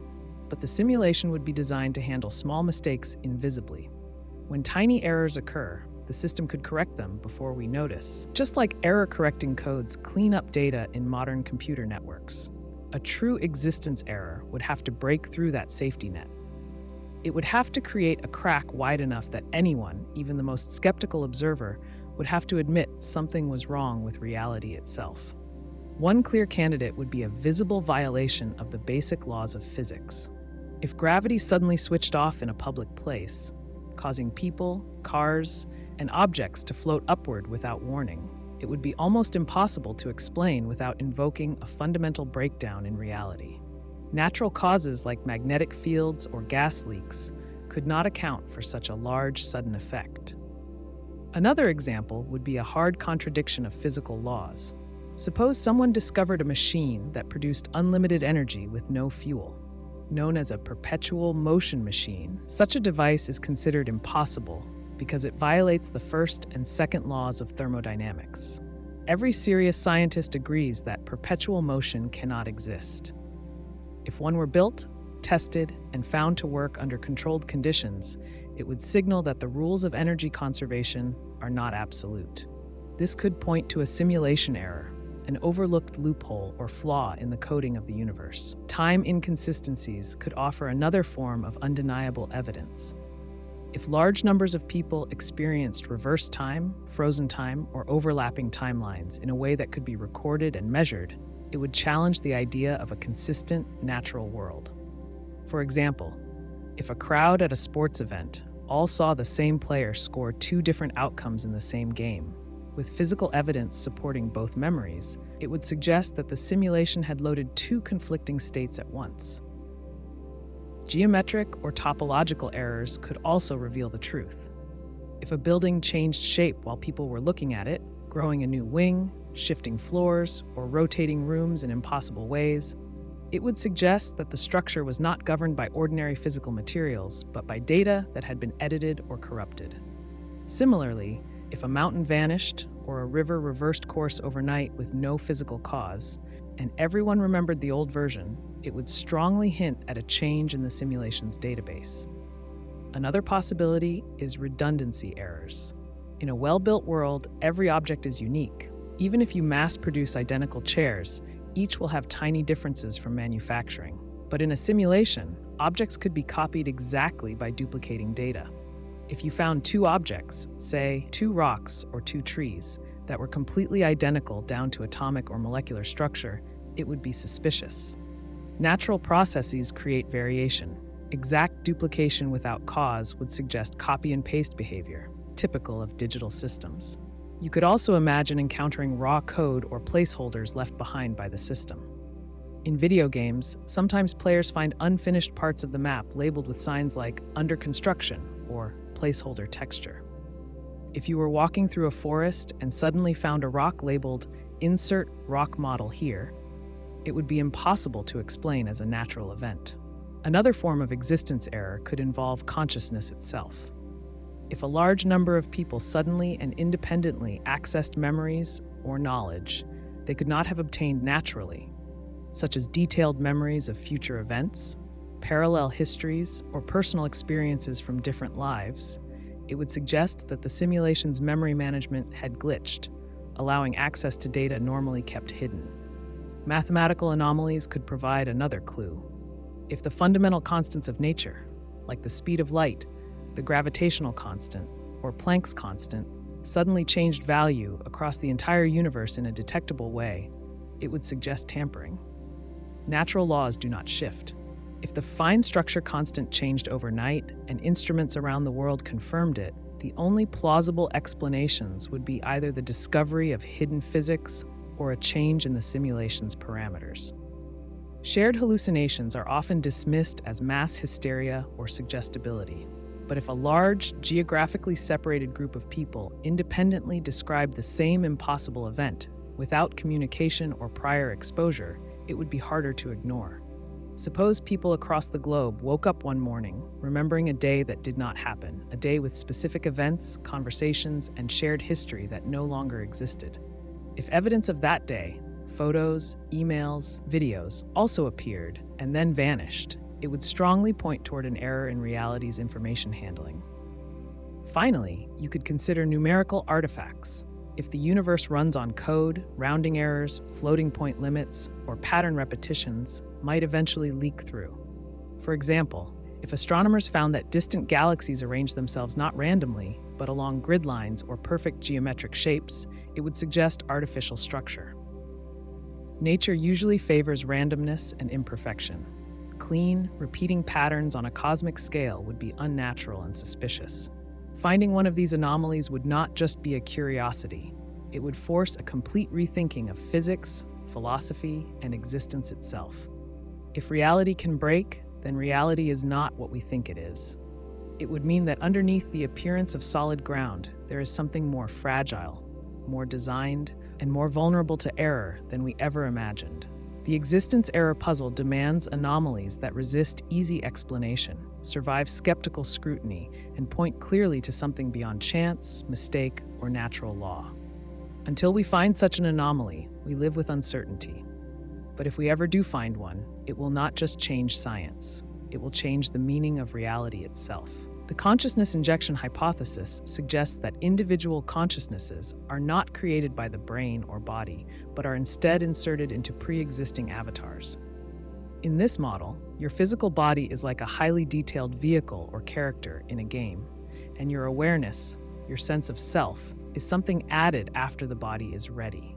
If the universe is a simulation, this would be a simple and efficient way to populate a world with conscious beings without needing to create full consciousness from scratch inside the system.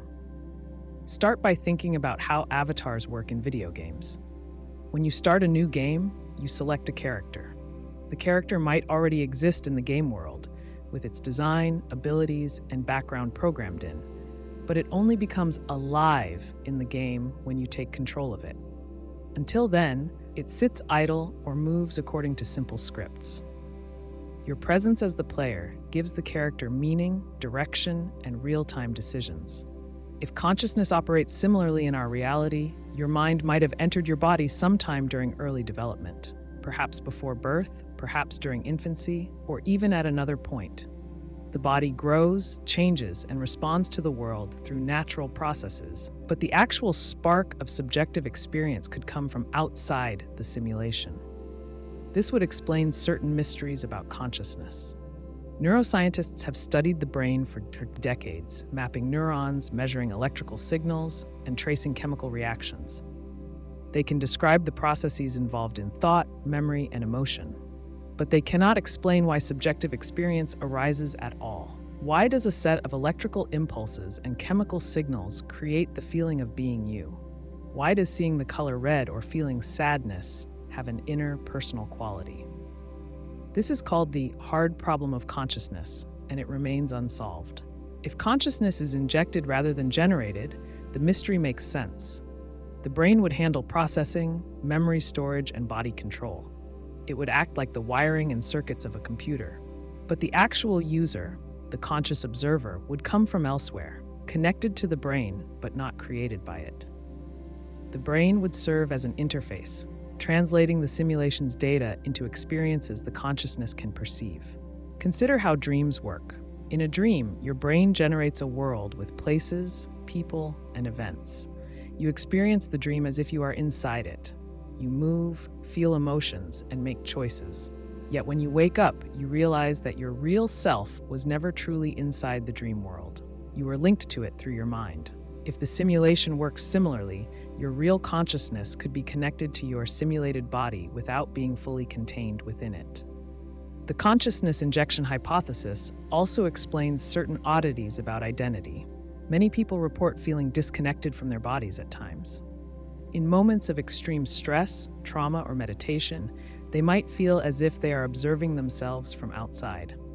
This phenomenon, known as dissociation, could be easier to understand if consciousness is not truly bound to the body, but only linked to it temporarily.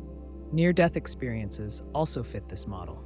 People who survive close brushes with death often describe leaving their bodies, floating above scenes, and experiencing vivid awareness without physical senses. Traditional explanations struggle to account for these reports, but if consciousness can exist independently of the body because it comes from outside, such experiences make more sense. Another point is the feeling of inner continuity. Your body changes constantly. Cells die and are replaced. Your memories shift and fade. Your personality evolves. Yet despite all these changes, you feel like the same you from childhood to adulthood. If the body were the sole source of consciousness, it would be hard to explain this deep, unbroken sense of self. If the consciousness is an injected, stable presence operating through a changing body, the continuity becomes easier to understand. You can also think about memory gaps. Most people cannot remember anything from before they were about 3 years old. Scientists attribute this to brain development stages, but it could also hint at a delayed injection of consciousness. Perhaps the body grows to a certain point, and then the consciousness connects, merging into the body's memories and experiences without full access to its earliest stages. Another interesting area is the concept of intuition. Sometimes you know things you have no clear reason to know. You meet someone and feel immediate trust or distrust without evidence. You make a decision based on a gut feeling that later proves right. If consciousness carries some memory or perspective from outside the simulation, intuition could reflect deeper knowledge leaking through, beyond what the brain alone can access. If consciousness is injected, it raises the question of how the system assigns consciousnesses to avatars. Is the matching random, or is it based on compatibility, needs, or lessons to be learned? In games, players often select avatars based on preferences or goals. In the simulation, there might be a process, unknown to us, that matches a consciousness to a specific body, life path, and environment to create a particular kind of experience. It also raises questions about multiple lives. If consciousness exists separately from the body and is injected into an avatar for a lifetime, could it be injected again after death into a new body? Reincarnation stories, where children recall detailed memories of past lives they were never taught, could be signs of incomplete memory wipes between sessions. The simulation might normally reset memory at each injection, but small errors or deliberate choices could allow some memories to pass through. From a technical point of view, injecting consciousness would be an efficient design. It would allow the simulation to reuse biological structures without needing to build complex, fragile systems to generate subjective experience from scratch. Consciousness could exist in a stable form outside the simulation, plugging into avatars as needed, updating memories, learning lessons, and moving on after each session. This model would explain why some people feel a deep sense of homesickness for a place they cannot name. They might be remembering at some level a reality beyond the simulation. It would explain why some people feel that life has a purpose, even when they cannot define it. The purpose might exist outside the simulation, tied to the journey of the consciousness, rather than to the material events within the world. The consciousness injection hypothesis does not require belief in specific religious ideas. It simply suggests that subjective experience arises from a connection beyond the physical brain. It proposes that you are not your body, but the observer, using your body to experience the simulation. If true, it would mean that much of what you fear, aging, death, failure, is less final than it appears. The body might fall away, but the conscious observer could remain, ready to return home, or to continue the journey in a new form. Whether or not we can ever prove it from inside the simulation, the idea changes how we think about life, death, and the mystery of being aware at all. The time looping issue asks whether the repeating patterns in history could be signs that we are living inside a rerunning simulation. When you look back over thousands of years, you notice the same events playing out over and over. Empires rise and fall, wars break out, often for the same reasons: greed, fear, ambition. Civilizations grow, collapse, and are replaced by new ones that follow the same arc. People discover new ideas, forget them, rediscover them. If our world is a simulation, these patterns could suggest that the system is replaying certain timelines, either for study, optimization, or out of habit. First, look at history itself. Ancient Egypt, Rome, and China all went through remarkably similar stages. A small group gains power, expands territory, builds structures of government, culture, and trade. Over time, corruption grows. Leaders become more concerned with personal gain than public good. Inequality increases. Civil unrest rises. Eventually, the system collapses, often through internal decay or external invasion. Then a new group takes over and repeats the cycle. This is not just a feature of large civilizations. Smaller societies, companies, and even social movements show similar patterns. Initial energy, rapid growth, slowing innovation, rising bureaucracy, and eventual breakdown. If human behavior alone caused these patterns, you might expect more variation over time. Better education, communication, and understanding of past mistakes should allow people to break the cycle. Yet, even with all our knowledge, we continue to repeat the same patterns. If we are inside a simulation, one explanation is that history is being rerun. The system might have a set of conditions designed to produce specific types of outcomes. It runs the simulation, watches it unfold, and when it reaches a certain point, collapse, war, disaster, it resets or rewinds and tries again. Sometimes the system might make small adjustments, changing leadership styles, altering technologies, tweaking cultural norms. Other times, it might simply replay the same conditions to gather more data. In a simple video game, players often repeat levels. They try different strategies, explore different paths, and see how small changes affect outcomes. In a larger, more sophisticated simulation, the same principle could apply. Replaying history would allow the simulators to test how societies respond to challenges, what kinds of ideas survive, and what factors lead to stability or collapse. Another possibility is that the simulation uses templates. Instead of building every civilization from scratch, it draws from pre-existing patterns. If a system has a rise and fall of empire template, it can save resources by reusing structures. Just as a game developer uses the same basic code for multiple types of characters or worlds, the simulation might reuse social, political, and economic patterns across different times and places. You see hints of this in how myths and legends mirror each other across cultures.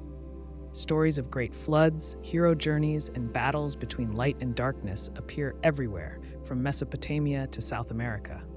These shared themes could be signs that the simulation uses common narrative frameworks, shaping cultural memory around the same archetypes. If the simulation is rerunning history, you might expect certain signs. First, the persistence of basic human flaws. Despite scientific and moral progress, selfishness, tribalism, and short-term thinking remain strong forces. Second, the recurrence of mistakes even after clear warnings. Economic bubbles burst despite clear historical examples. Political extremism rises despite knowledge of its dangers. Third, the sudden, sometimes unexplainable collapses of stable systems, as if a reset button had been pressed after a simulation branch reached an unsatisfactory outcome. You could also look for structural redundancies. If different societies independently develop similar government systems, religious structures, or technologies despite having no contact, it might reflect the simulation using tried and tested patterns rather than evolving everything uniquely each time. Another clue might come from feelings of déjà vu on a societal scale. Individuals often experience personal déjà vu, feeling that they have lived through a moment before. On a larger scale, cultures sometimes express a collective sense that history is repeating itself. Political commentators say, "We have been here before," when nations repeat past mistakes. Philosophers like George Santayana warned that those who cannot remember the past are condemned to repeat it, but even remembering the past often seems to make little difference. If the simulation runs on cycles, each run might not be identical. Small changes could create variations. In one cycle, a war might break out earlier. In another, a scientific discovery might delay collapse. But the broad shape would remain recognizable: expansion, peak, corruption, decline. This idea also fits with the concept of historical inevitability. Some historians argue that certain events were bound to happen given the conditions. the invention of agriculture, the rise of cities, the Industrial Revolution. These milestones occurred independently in different parts of the world. In a simulation, this inevitability might reflect built-in checkpoints that the system expects to hit, no matter the surface differences between cultures. From a technical point of view, running history on loops would be efficient.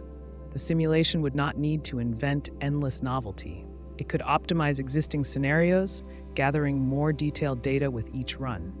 It could refine its understanding of human behavior, test responses to changes, and explore the boundaries of social stability.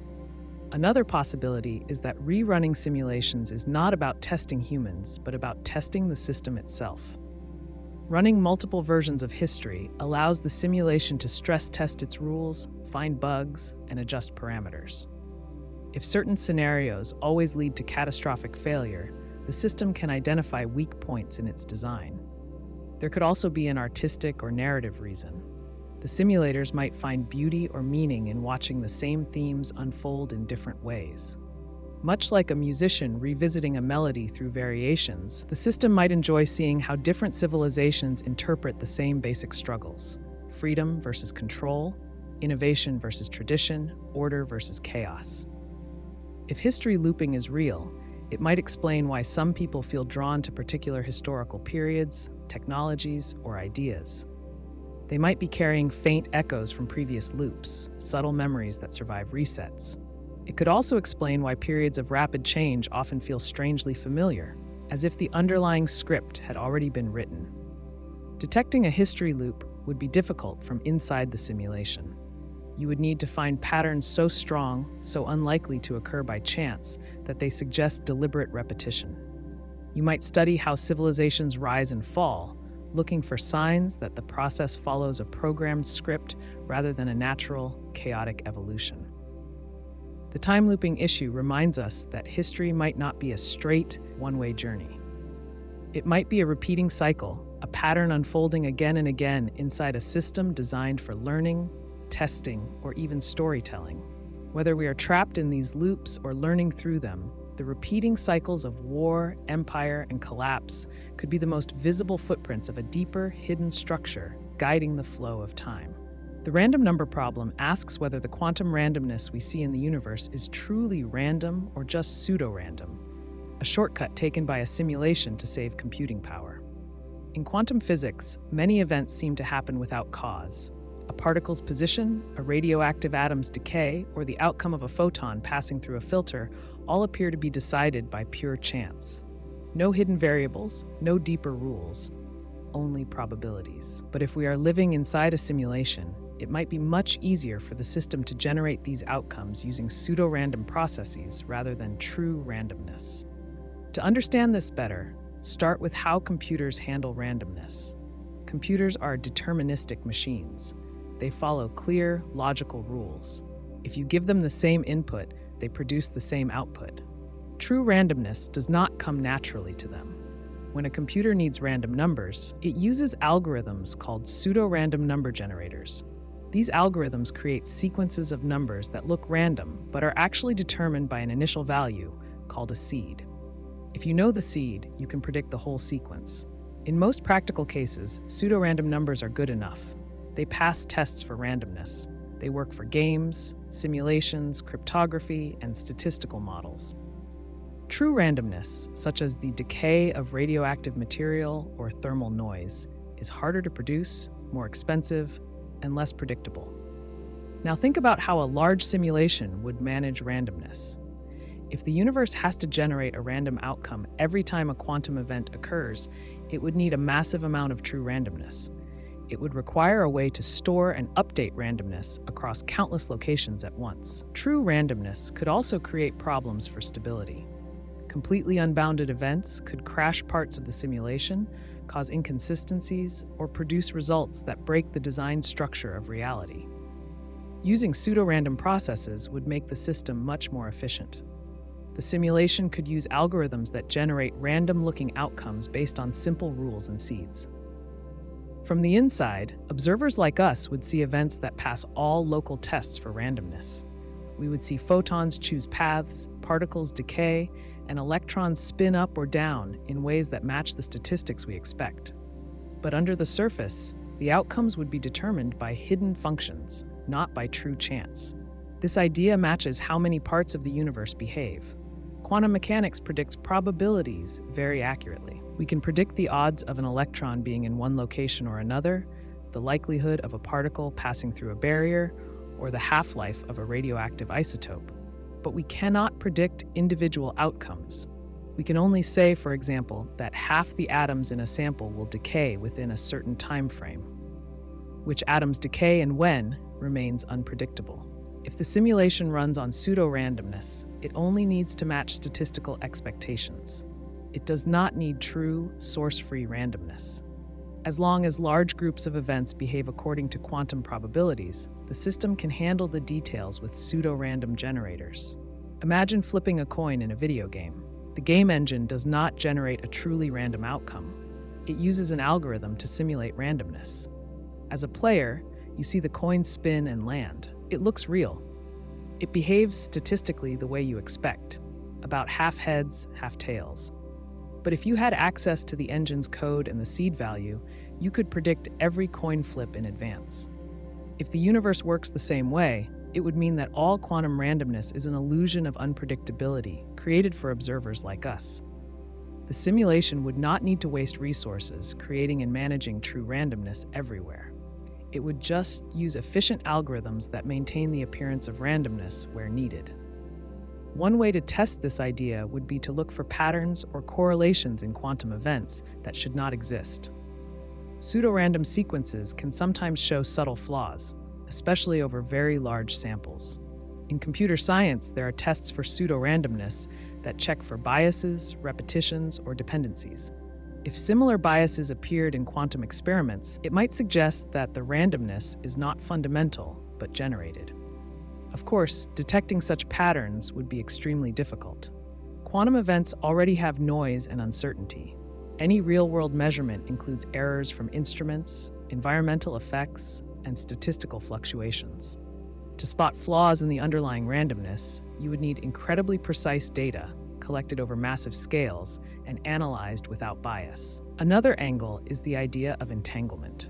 In quantum mechanics, two particles can become entangled, meaning their states are linked no matter how far apart they are. When you measure one, you instantly know the state of the other. Einstein called this spooky action at a distance. If the simulation uses pseudo-randomness, entangled particles could share a common seed or be generated using synchronized algorithms, explaining their instant coordination without requiring faster-than-light communication. This would be much easier to program than trying to coordinate truly random, independent events across cosmic distances. From the inside, the outcomes would match quantum predictions perfectly, but under the hood, they would be the result of careful, deterministic processes. You can also think about how the universe handles large numbers of quantum events. In chemistry, biology, and engineering, the random behavior of individual particles averages out into reliable, predictable patterns. This statistical smoothing would allow the simulation to focus on maintaining consistency at large scales while managing small-scale randomness with efficient shortcuts. Suppose you observe radioactive decay in a laboratory. You measure the half-life of a sample of uranium and find that it matches known values perfectly. From your point of view, the atoms decay randomly. But if you could see the simulation's code, you might find that each atom's decay time was generated by a pseudo-random function seeded with local conditions, such as temperature, magnetic field, or other environmental factors. The simulation might even adjust its pseudo-random functions dynamically to ensure that large-scale statistics stay correct, correcting for small deviations over time. This would prevent long-term biases from accumulating and becoming visible. Another example is cosmic background radiation. The faint microwave glow left over from the Big Bang appears random, but it also shows small fluctuations that seeded the formation of galaxies. If these fluctuations were generated using pseudo-random processes, they would look random on small scales, but support large-scale structure in a controlled, consistent way. The random number problem highlights the possibility that true randomness might not exist in the simulation. Instead, what we call randomness could be a carefully crafted illusion, created to meet the statistical needs of quantum mechanics while saving computational resources. If this is true, it would mean that even the most unpredictable events in the universe are ultimately part of a deeper, hidden structure. It would mean that behind every quantum coin flip, every unpredictable photon, and every random decay, there is a coded process at work, unseen, but guiding the flow of events according to a design we can only glimpse through careful study. The lag detection puzzle asks whether it is possible to scientifically detect lag in physical reality. In computer simulations and online games, lag happens when the system cannot process information fast enough. Objects freeze, skip forward, or behave strangely because the system falls behind real-time demands. If we live inside a simulation, similar effects could happen when the system struggles to keep up with complex or unexpected activity. Detecting this kind of lag would offer a new way to test whether reality has a hidden layer of computation. Start by thinking about how lag appears in familiar digital systems. In a video game, when the computer or network slows down, players notice delays. Movements become jerky. Inputs take longer to respond. Sometimes objects blink into place or characters teleport short distances instead of moving smoothly.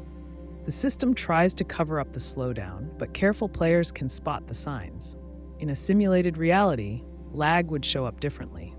The system would be much more advanced than anything we can build today. It would have error correction, smoothing algorithms, and prediction tools to hide small delays.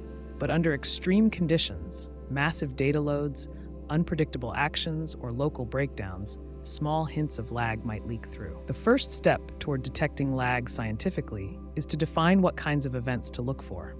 Lag would cause temporary mismatches between expected and actual events. It might make physical processes appear delayed, frozen, or distorted in small but measurable ways. It would not cause giant errors like a building vanishing or a tree flickering in and out of existence.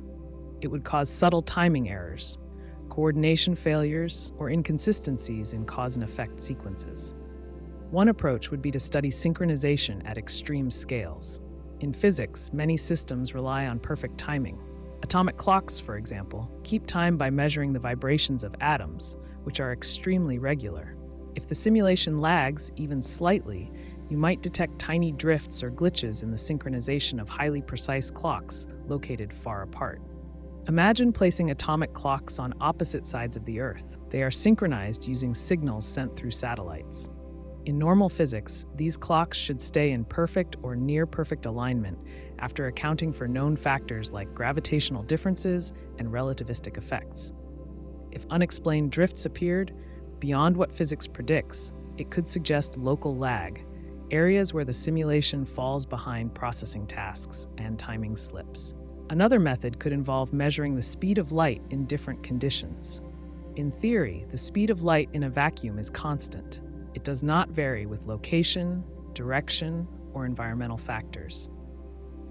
If the simulation struggles to process light propagation under heavy information loads, you might find tiny variations in the measured speed of light depending on local information density. For instance, light traveling through a heavily observed area, crowded cities with millions of minds and sensors, might show tiny delays compared to light traveling through empty wilderness or deep space. You could also look at high-energy experiments. Particle colliders smash atoms together at nearly the speed of light, creating massive amounts of data and unpredictable outcomes. If the simulation must allocate extra resources to simulate these events in detail, local lag might occur. Scientists could look for statistical anomalies in particle tracks, unexplained gaps, distortions, or delays that cannot be explained by known physical forces. Another strategy is studying astronomical observations. Light from distant stars and galaxies travels for billions of years before reaching us. If the simulation uses shortcuts to render distant areas only when needed, similar to how video games only fully render areas near the player, then rapid new observations could cause stress on the system. If a telescope suddenly points at a rarely observed patch of sky, and the simulation must quickly render high-resolution detail, lag could cause slight distortions or mismatches in the data collected, compared to long-observed areas. You could design an experiment where multiple telescopes, located far apart, aim at random, rarely observed points in the sky at the same time. If the simulation has to process these new demands simultaneously, tiny errors might appear in the data streams, slight inconsistencies in background radiation, star positions, or light polarization. Another possible sign of lag is in human perception itself. Under conditions of high stress, fatigue, or surprise, people sometimes report time slowing down or stretching. In emergencies, seconds feel like minutes. Some of this effect is due to the brain's heightened state of attention. But if the simulation lags when dealing with sudden, unexpected high-intensity events, like a car crash or a natural disaster, it could slow local processing. The mind might notice the lag as a stretching of time, even if physical measurements remain stable. Capturing this effect would be difficult, but not impossible. You could study detailed recordings of sudden events, comparing frame-by-frame video evidence to human reports. If people consistently report time distortions during moments when the physical record shows tiny irregularities, slight frame skips, pixelation, or unexpected lighting changes, it could hint at localized lag. Another scientific tool is quantum entanglement experiments. Entangled particles behave in coordinated ways even when separated by great distances. Measuring the correlations between entangled particles usually confirms the predictions of quantum mechanics. But if the simulation lags under heavy processing loads, tiny inconsistencies in entanglement statistics could emerge. Researchers could perform large-scale, high-speed entanglement measurements during periods of global high activity, major events that draw mass attention and increase system load, and look for deviations from standard quantum predictions. In all these cases, the challenge is separating real lag from normal noise. Physical measurements always have some degree of error. Instruments are imperfect, environmental conditions vary, statistical fluctuations happen naturally. Any experiment would need to rule out these sources carefully before claiming evidence of simulation lag. You could improve reliability by designing experiments that predict when and where lag is most likely. If lag correlates with high information density, sudden unpredictability, or heavy observational demand, you could focus on those conditions. For example, triggering mass global observations of a single rare astronomical event might create enough stress on the system to reveal tiny delays or mismatches. The lag detection puzzle reminds us that even if reality feels smooth and continuous, it might be stitched together by deeper processes operating behind the scenes. If those processes sometimes falter, careful measurement might catch the small fractures, moments when the hidden system falls just slightly behind the reality it works so hard to maintain. The statistical anomaly puzzle asks a difficult but important question. How many coincidences must happen before you reasonably suspect that reality is being managed, guided, or even simulated? Every person experiences strange alignments of events from time to time. You think about an old friend you have not seen for years, and then they call you the next day. You hear a rare word for the first time and then see it printed on a billboard. On their own, these events feel strange but not impossible. But what happens when coincidences pile up again and again in ways that seem too structured, too unlikely, or too meaningful to be random? Start by understanding how probability works. In a big enough world, unlikely things happen all the time. If you shuffle a deck of cards and deal out the first 5 cards, the chance of getting a specific hand is extremely small. But some hand must happen, and whatever hand you get will have had a low probability before it occurred. This is called the law of large numbers. Given enough chances, even rare events will show up. Because life is full of countless small events every day, it is normal for odd patterns to appear once in a while. That said, there are coincidences, and then there are statistical anomalies. A true statistical anomaly is not just one strange event. It is a pattern of strange events that keeps building, a series of alignments that are so unlikely given known probabilities that normal explanations start to wear thin. At some point, the rational mind must ask whether something deeper is at work. Suppose you meet a stranger at a coffee shop who shares your birthday. Unusual, but not shocking. Now suppose that same stranger mentions they grew up on your childhood street, had the same childhood pet as you, and shares your rare blood type. Each additional coincidence makes the situation less likely under random chance. At first, you can shrug it off, but as the coincidences pile up, your confidence in randomness should start to fall.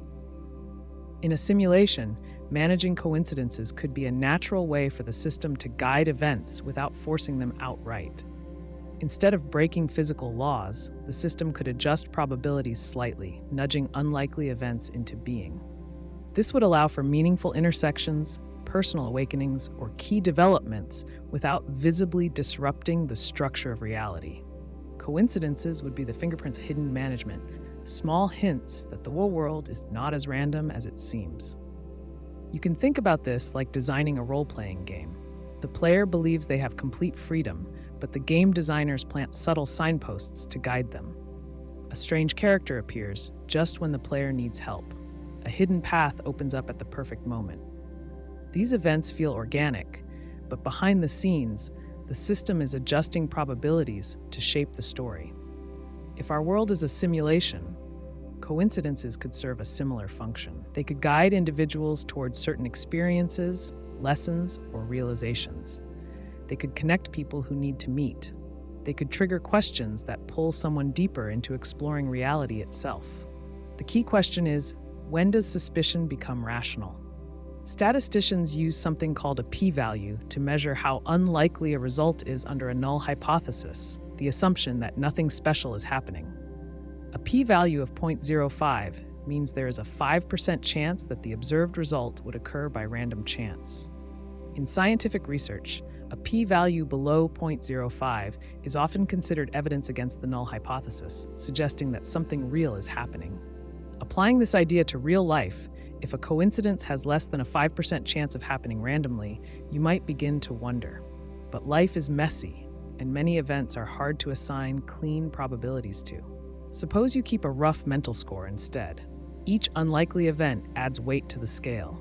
A single odd event is noise. 2 or 3 might still be coincidence, but as more events line up, especially if they seem connected in meaning, timing, or personal relevance, the balance starts to shift.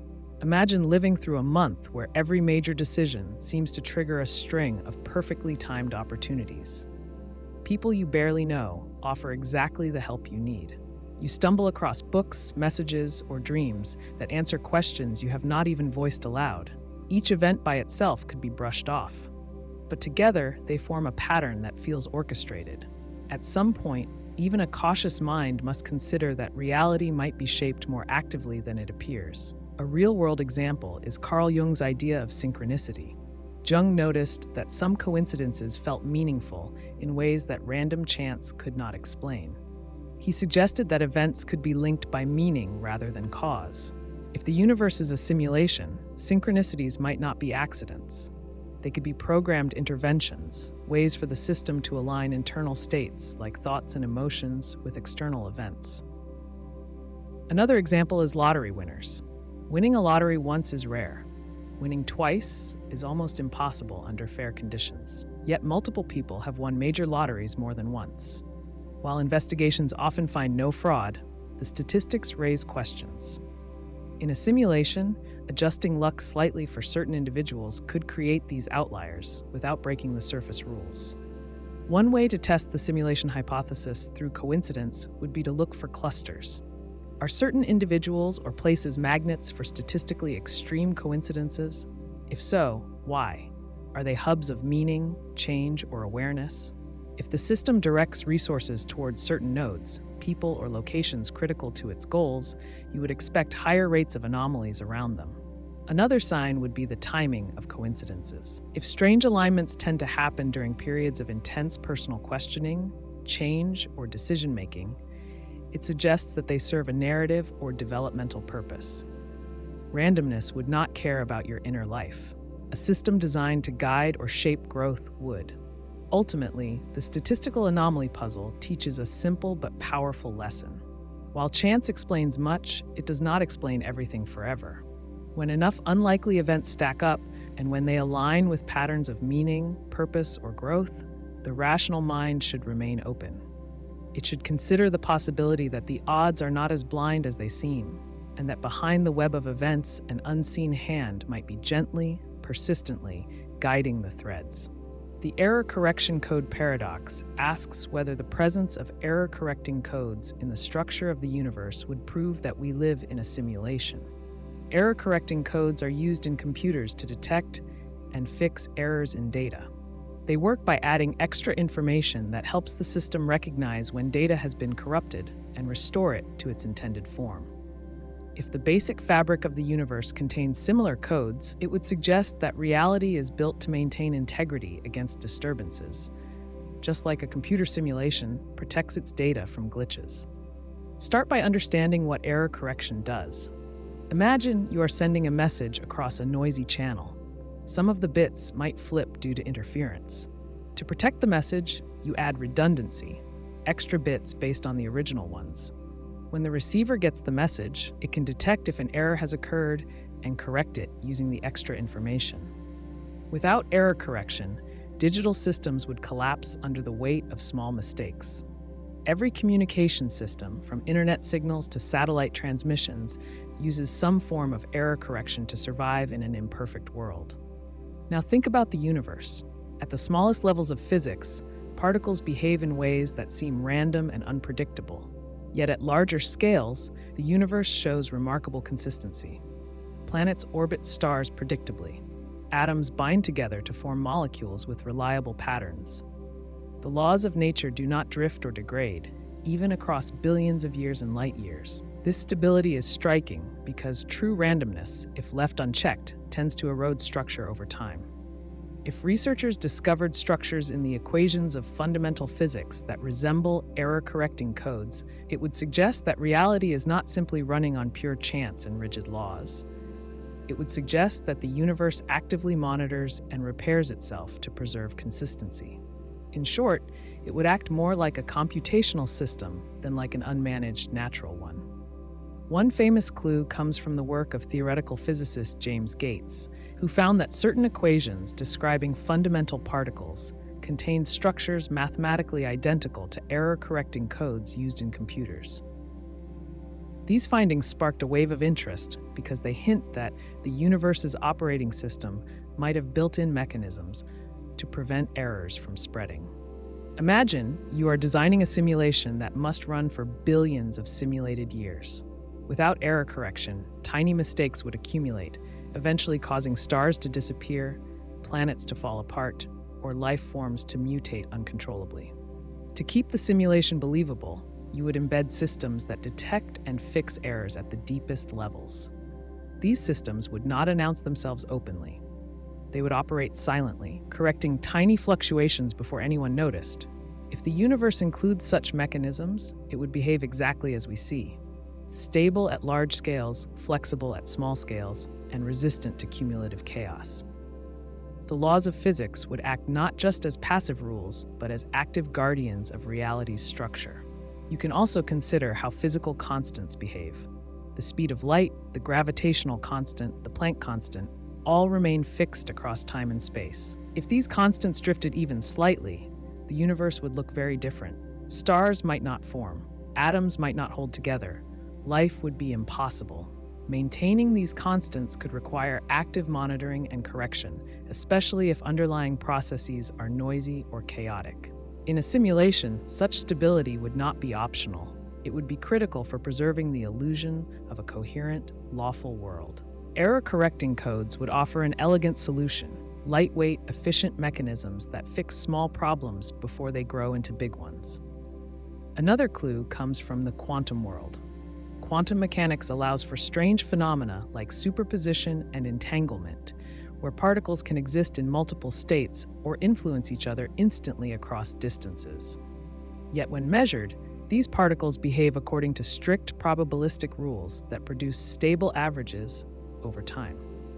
This tension between freedom at the small scale and order at the large scale could reflect the action of hidden correction processes, smoothing out quantum chaos into reliable macroscopic behavior. Suppose you are running a physics simulation and you know that small-scale events are inherently noisy. To prevent this noise from destabilizing large structures, you build in correction routines. Whenever a deviation exceeds a certain threshold, the system nudges it back into acceptable bounds. To users inside the simulation, it would seem like nature simply behaves with remarkable regularity. They would not see the invisible hands correcting tiny errors behind the scenes. Another area where this idea fits is the cosmic background radiation, the faint afterglow of the Big Bang. This radiation is remarkably uniform across the sky with only tiny fluctuations. These fluctuations are just enough to seed the formation of galaxies, but not enough to disrupt the overall smoothness. If the simulation had error-correcting structures, they could manage the background radiation to maintain this balance, ensuring that large-scale structure forms correctly without letting random noise overwhelm the system. Critics might argue that error-correcting codes could arise naturally without needing a simulation. After all, nature often builds redundancy into biological systems. DNA, for example, has built-in repair mechanisms that fix mutations before they cause harm. But even if nature can evolve error correction locally, finding such structures embedded at the foundational level of physics would be different.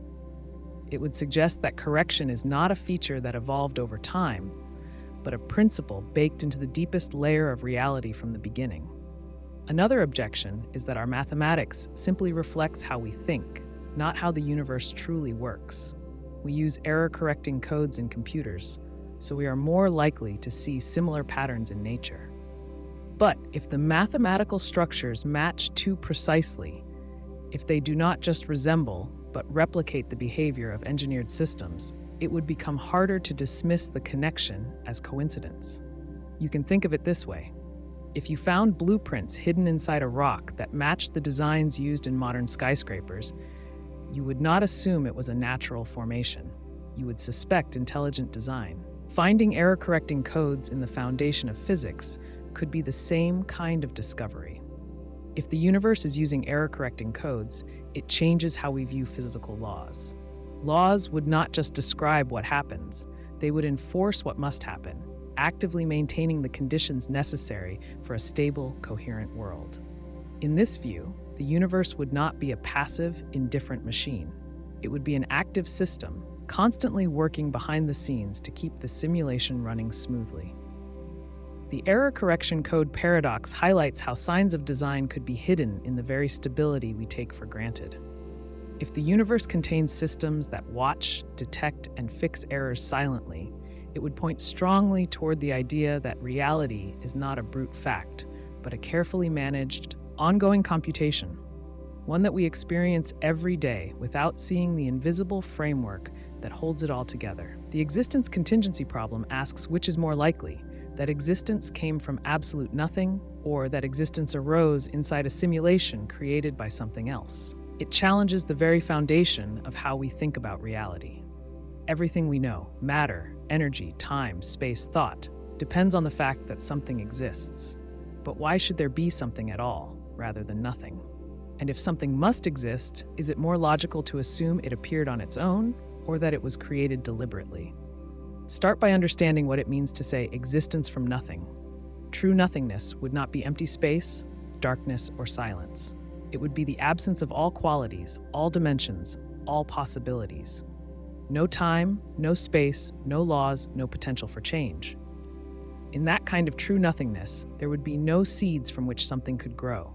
No spark could occur because there would be no time for sparks, no space for sparks, and no sparks at all. Many philosophers and physicists have struggled with this. Some suggest that quantum fluctuations could cause particles to appear out of a vacuum. But a quantum vacuum is not nothing. It is a field with laws, dimensions, and potential energy.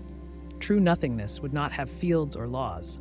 It would have nothing to fluctuate. So even quantum explanations push the real question back a step. They explain how things change once a framework exists, but not why the framework exists at all.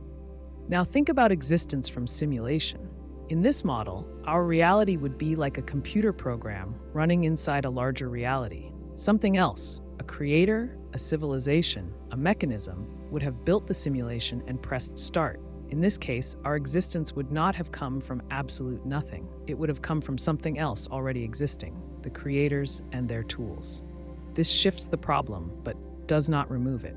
You still must ask where the creators came from. But it avoids the hardest step, jumping from true nothing to something. If something already exists outside our simulation, then our existence is a secondary effect, not the first cause. It is easier to imagine existence arising from prior existence than from a complete void. Think about how we build worlds inside computers. When you play a video game, the world inside the game is real in its own limited way. Mountains rise, rivers flow, characters move and think. But the game did not pop into being from nothing. It came from programmers writing code on machines that already existed. The simulated world depends on a deeper world that supports it. If existence works the same way at the highest level, our universe could be the byproduct of another reality's activity. Maybe they built it for research, entertainment, art, or reasons we cannot guess. The point is that our reality would be contingent on theirs. It would not be an isolated miracle rising out of an impossible void. Support for this view comes from the structure of reality itself. The universe behaves with a mathematical precision that seems more consistent with a design system than with spontaneous, causeless appearance. Physical laws are consistent across space and time. Energy is conserved. Information is preserved. These traits resemble the behavior of a complex programmed system more than they resemble the chaos you might expect from a self-generating universe. Some philosophers suggest that existence must exist because non-existence is unstable. But this argument is tricky. It assumes that unstable means anything when applied to true nothingness. In a state where no laws or properties exist, there would be no tendency for anything to change. Nothing would simply remain nothing forever. Stability and instability are ideas that belong to things, not to nothing. Another idea is that existence is necessary, that it could not fail to exist. But if existence is necessary, then why should it have the specific properties we see? Why not different laws of physics? Why not a completely different kind of reality? If necessary existence explains why something is, it does not explain why this particular kind of something is here. Simulation theory fills this gap by proposing that the properties of our universe are the result of design choices, not blind necessity.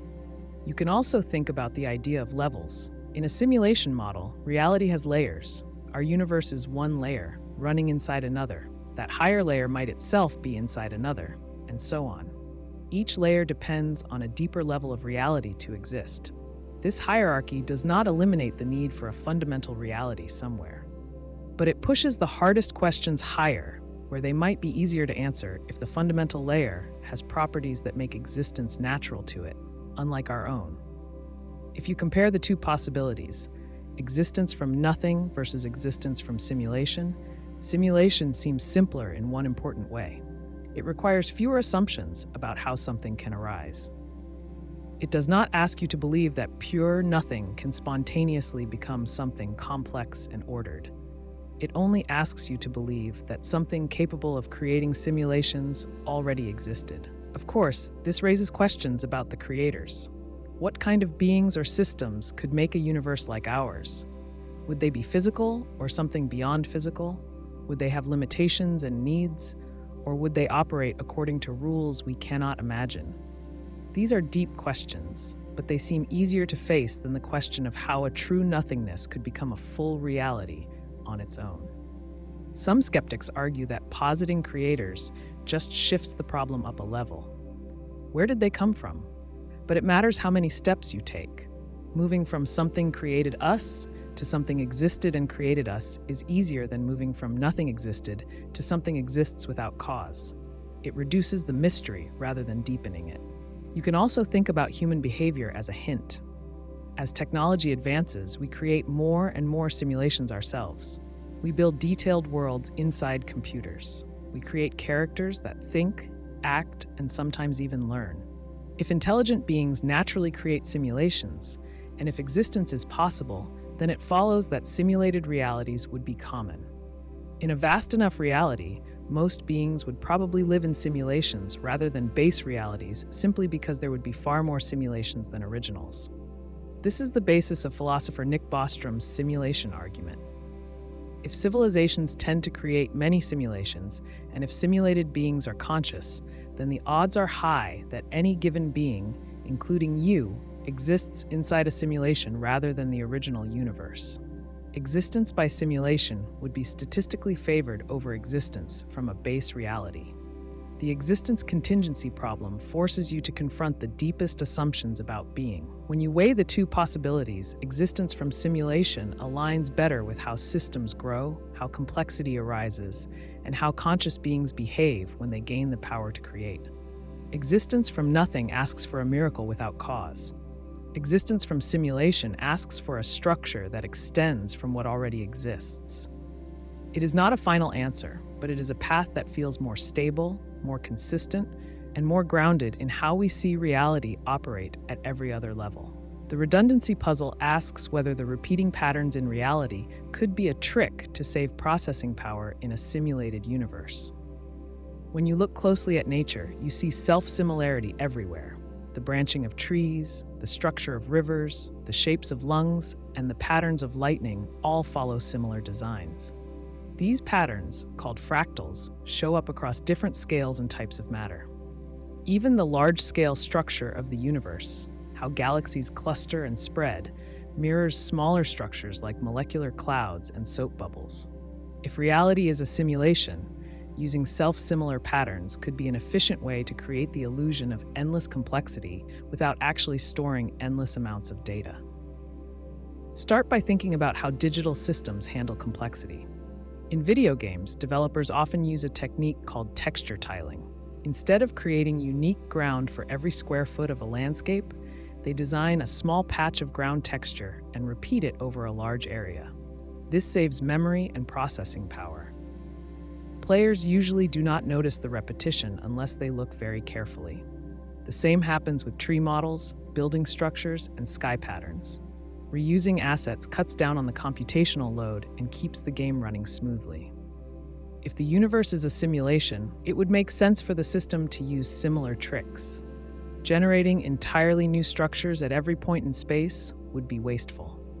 But if the system reuses simple rules, like fractal branching or geometric repetition, it can create a rich, believable world at a fraction of the cost. From the inside, the patterns appear natural. Only when you step back and look for the larger connections do you start to wonder if the repetition is too consistent to be purely organic. Look at coastlines. No matter where you go, coastlines show the same rough, jagged patterns, whether they are small coves or massive continents. When you zoom in, the roughness stays. When you zoom out, the shape still looks similar.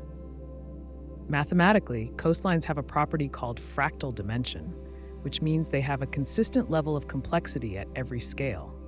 In a simulation, using fractal rules to generate coastlines would allow the system to create endless variety with a few simple formulas. The same principle applies to mountain ranges.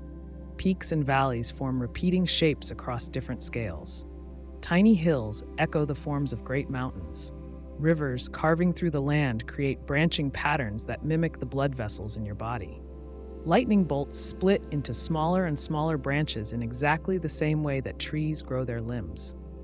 Even the branching of neurons in the brain mirrors the structure of trees and rivers.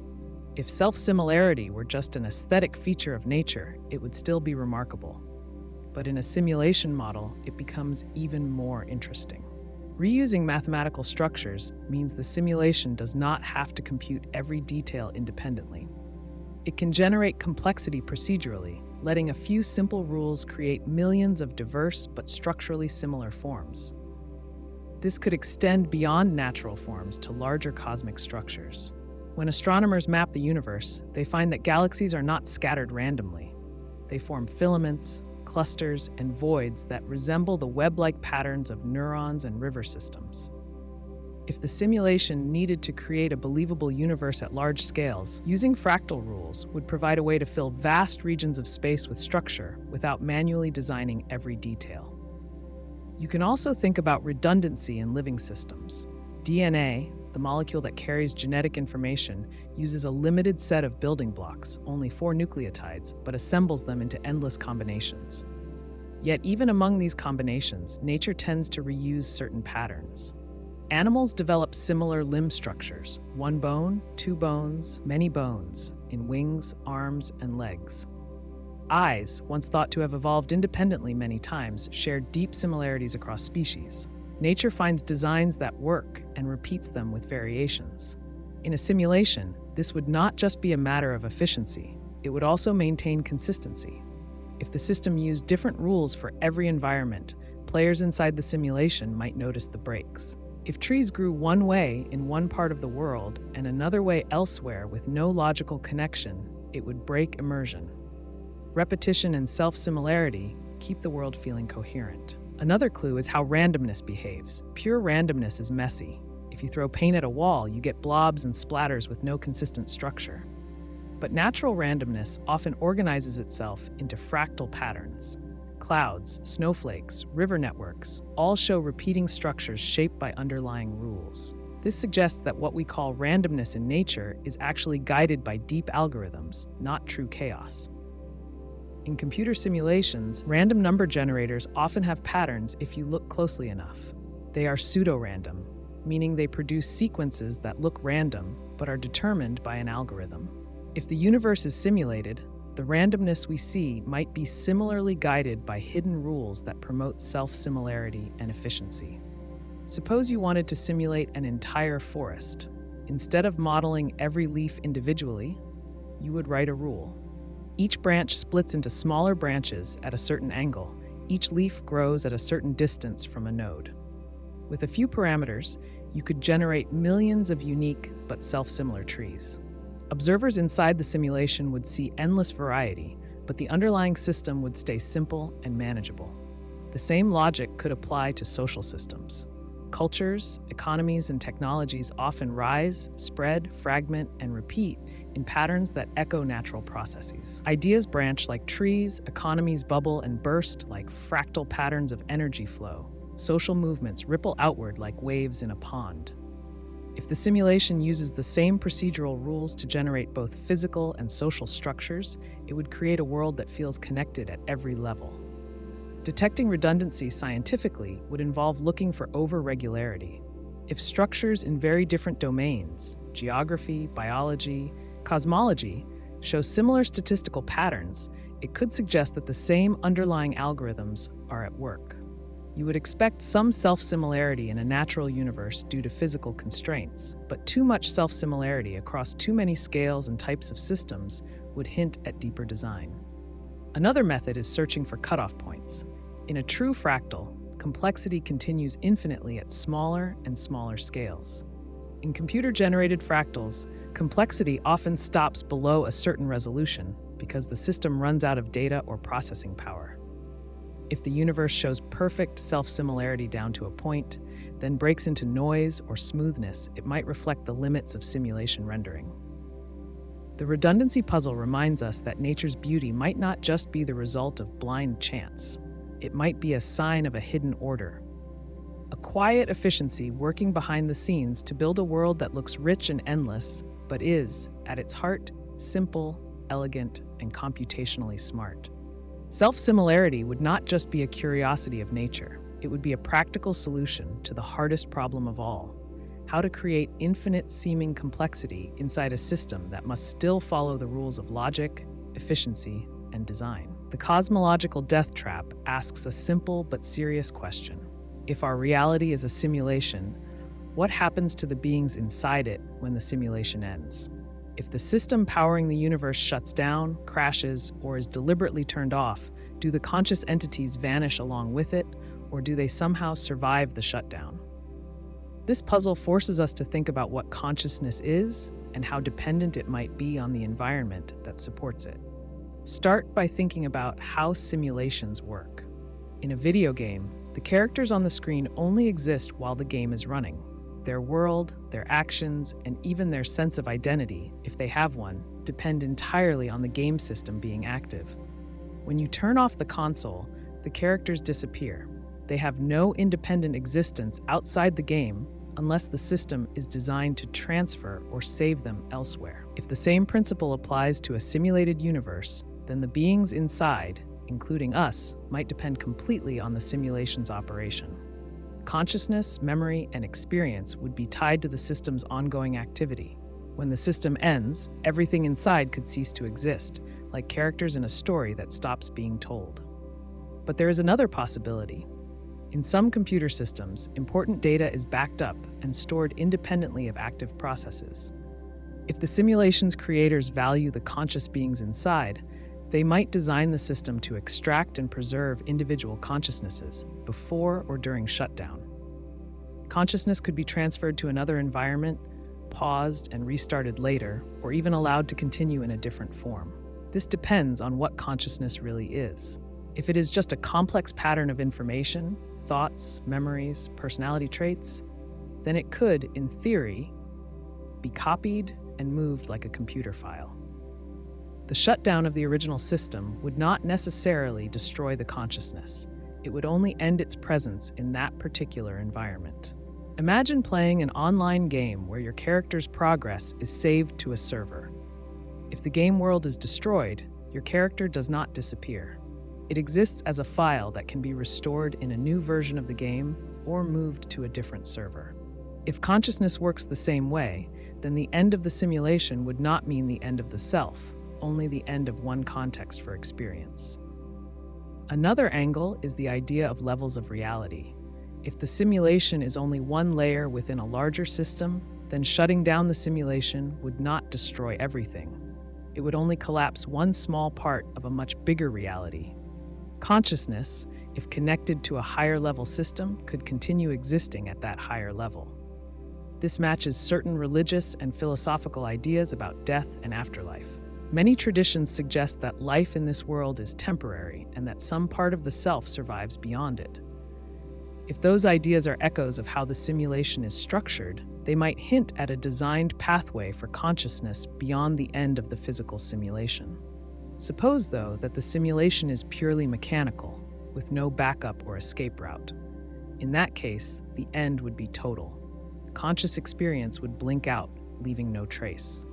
From inside the simulation, beings would not experience the end as a drawn-out event. Consciousness could cease instantly, without warning, without pain, without memory of loss. It would be as if everything simply stops, the way a dream ends the moment you wake up, with no sense of time passing. You can also think about this from a systems management point of view. If the simulation's creators view the beings inside as valuable, they would likely build in protections against sudden, total loss. They might create triggers that transfer consciousness out before final shutdown. If the beings are seen as experimental artifacts or data points, the creators might extract final information at the moment of shutdown, preserving the results of each consciousness's experiences. If the simulation ends because of failure, a crash, a resource drain, or external interference, the situation could be more chaotic. In a crash, processes often stop without clean shutdowns. Files get corrupted, data is lost. If our universe is part of a system vulnerable to crashes, conscious beings might face a sudden, unplanned ending. There would be no final moment of reflection, no transition, just an abrupt cessation. Still, some systems include fail-safes for critical data. Even in a crash, important files are automatically backed up to secondary systems. If consciousness is treated as critical data, it might survive crashes through automatic extraction or recovery protocols built into the simulation's design. There is also the question of perception. Would beings inside a simulation sense the approaching end? If the system began to falter, would reality start showing signs? Laws of physics breaking down, time behaving strangely, large-scale glitches in memory and perception? Or would the system maintain stability until the last possible instant, preserving the illusion of normalcy right up to the point of termination? In smaller computer systems, shutdowns can sometimes cause visible errors before the final collapse.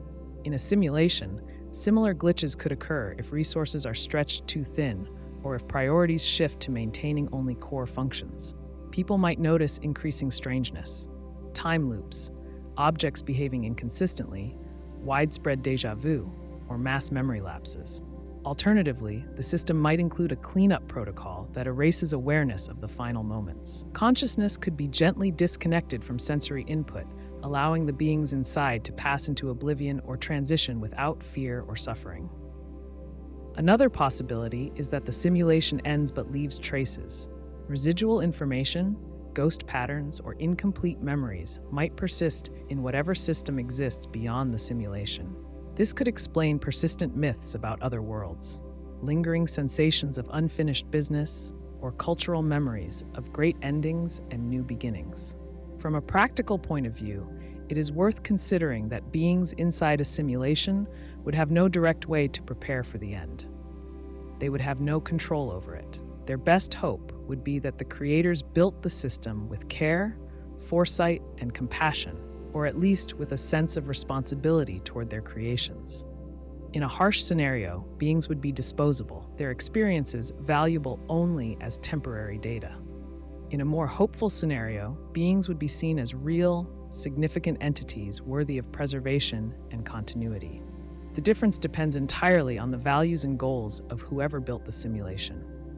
The cosmological death trap shows that the stakes of existence inside a simulation are high. If consciousness depends on the ongoing support of the simulation, then the end of the system could mean the end of conscious experience. But if consciousness can be preserved, transferred, or awakened in a larger reality, then death, even the death of a universe, might be less an ending and more a doorway. Whether or not we can ever find out from within the system, the question shapes how we think about existence, purpose, and the unknown future beyond the visible world. The hidden settings puzzle suggests that what we call miracles or magic might actually be rare cases where someone or something accesses deeper controls in the simulation. If our universe is a kind of complex program, it would have layers of settings that determine how things behave. Gravity, time, matter, energy, all of these would be controlled by background systems we usually cannot reach. But under certain conditions, maybe glitches, mistakes, or deliberate actions, a being inside the simulation could brush against these hidden layers and cause events that seem impossible. Start by thinking about how admin controls work in digital systems. In a video game, the world looks solid and consistent to players. Mountains cannot be moved, the speed of light is fixed, and death is final. But developers, who have access to the code, can bend or break these rules. They can teleport characters, spawn new objects, freeze time, or erase obstacles with a few commands. These actions are invisible to normal players unless they somehow gain access to the developer tools. Now imagine that our reality works the same way. Normally, you cannot fly by thinking about it. You cannot summon food out of thin air. You cannot heal a wound instantly by willing it. But if the system has hidden controls, and if under rare circumstances someone accesses them, you could see events that break the normal rules. To outside observers, these would look like miracles or magic because they would have no natural explanation within the known laws of physics.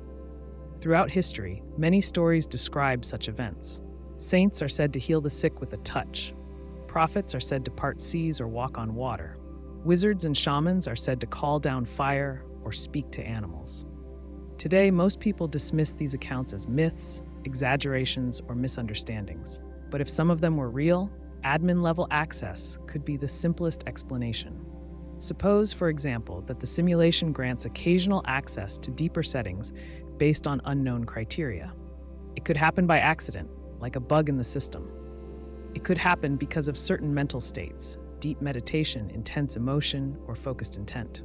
Or it could be granted deliberately by the system's creators to guide or test beings inside. Picture a player in a video game who suddenly, without warning, is given access to developer commands. They could fly, heal, reshape the world around them. But if they did not fully understand the tools, they might only manage a few scattered miracles before losing access again. Their followers would see them as chosen or divine. Their enemies would fear or hate them. Later generations might remember their actions as legends. This model could also explain why miraculous events are so rare and inconsistent. If hidden settings are normally locked away, and if access requires exact conditions, most people would never encounter them. Those who do might experience only brief, limited effects, just enough to make an impression, but not enough to overturn the basic rules of reality for everyone else. It also fits with the way miracles often seem tied to belief, emotion, and intense personal experience. If access to hidden settings depends on a certain mental or emotional state, then doubt, distraction, or fear could block it. Only individuals who reach rare states of consciousness might be able to trigger small changes in the system. Consider also how myths describe magic as dangerous or unpredictable. In many traditions, trying to wield magical power without understanding leads to disaster. If hidden settings exist, and if accessing them without training risks crashing parts of the simulation or causing instability, then caution would make sense. The system itself might suppress or erase most instances of unauthorized access to protect overall stability. There is also the possibility that the simulation allows controlled leaks of admin access as part of its design. If the purpose of the simulation is to test beings for creativity, courage, or ethical growth, then scattering a few hidden powers across history would add layers of challenge and opportunity. It would reward certain traits without making the rules too easy to break. Another way to think about it is that miracles are like rare debug events. In complex software, sometimes unexpected inputs cause the system to reveal hidden menus, diagnostic tools, or cheats. These are not part of normal gameplay. They are not meant for users. But when they appear, they allow actions that are normally impossible. If reality is software, then miracles could be debug events triggered under extreme conditions, rare, fleeting, and dangerous. The idea of hidden settings also fits with certain religious and mystical practices. Many traditions teach that the material world is not the ultimate reality, and that higher truths are accessible through spiritual discipline. Practices like fasting, prayer, meditation, and ritual could be ways of tuning the mind to reach parts of the simulation that are normally closed. From this view, ancient magicians, prophets, and sages were not breaking natural laws. They were operating on a deeper layer of reality, one most people never touch. This also explains why miracle workers often emphasize humility, faith, and moral purity. If access to hidden settings depends on mental clarity and emotional focus, traits like pride, anger, or greed could disrupt the connection. Only those who quiet their minds and align their intentions might open the door to deeper powers. There are modern reports that could fit this model too. People sometimes describe impossible recoveries from illness, sudden appearances of needed resources, or unexplainable escapes from danger. Science often labels these cases as coincidences or anomalies. But if rare access to admin controls is real, then these events could be small-scale uses of hidden system functions. Scientists looking for evidence of hidden settings might study extreme outliers, cases where probabilities are stretched to the breaking point, events where the normal flow of cause and effect seems briefly suspended.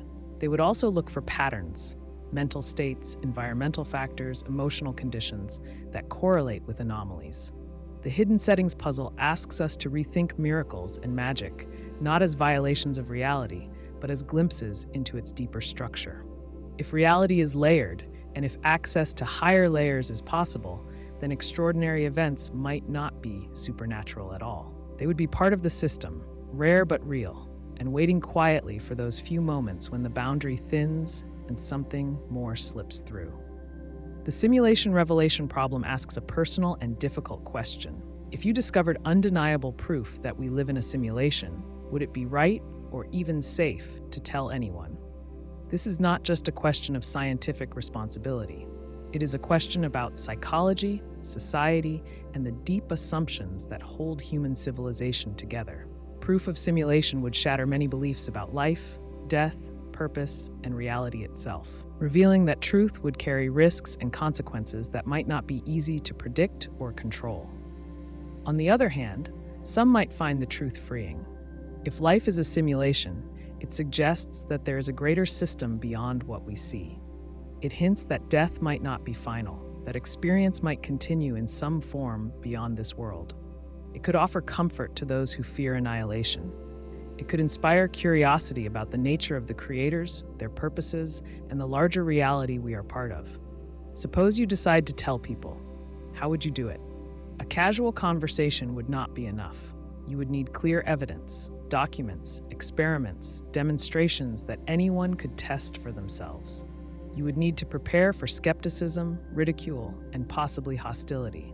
You might be accused of mental illness or fraud. Authorities might try to suppress your information to maintain social order. Governments and institutions might see the revelation as a threat. If people believe that reality is simulated, they might question laws, social norms, and moral duties. They might see their actions as meaningless, or they might believe they can break the rules without consequences. Chaos could follow if large numbers of people reject the structures that hold society together. Alternatively, leaders might try to spin the revelation in ways that support their power. They could claim special knowledge about the simulation, present themselves as interpreters of the creator's will, or invent new religions and ideologies based on selective interpretations of the truth. Another danger is panic. People might fear that the simulation could end at any time, or that the creators might punish them for certain actions. Fear of an unseen and uncontrollable system could cause widespread anxiety, distrust, and breakdowns in cooperation. Given these risks, you might consider sharing the information only with a small group of trusted individuals. Scientists, philosophers, or thinkers who could help you study the evidence carefully before going public.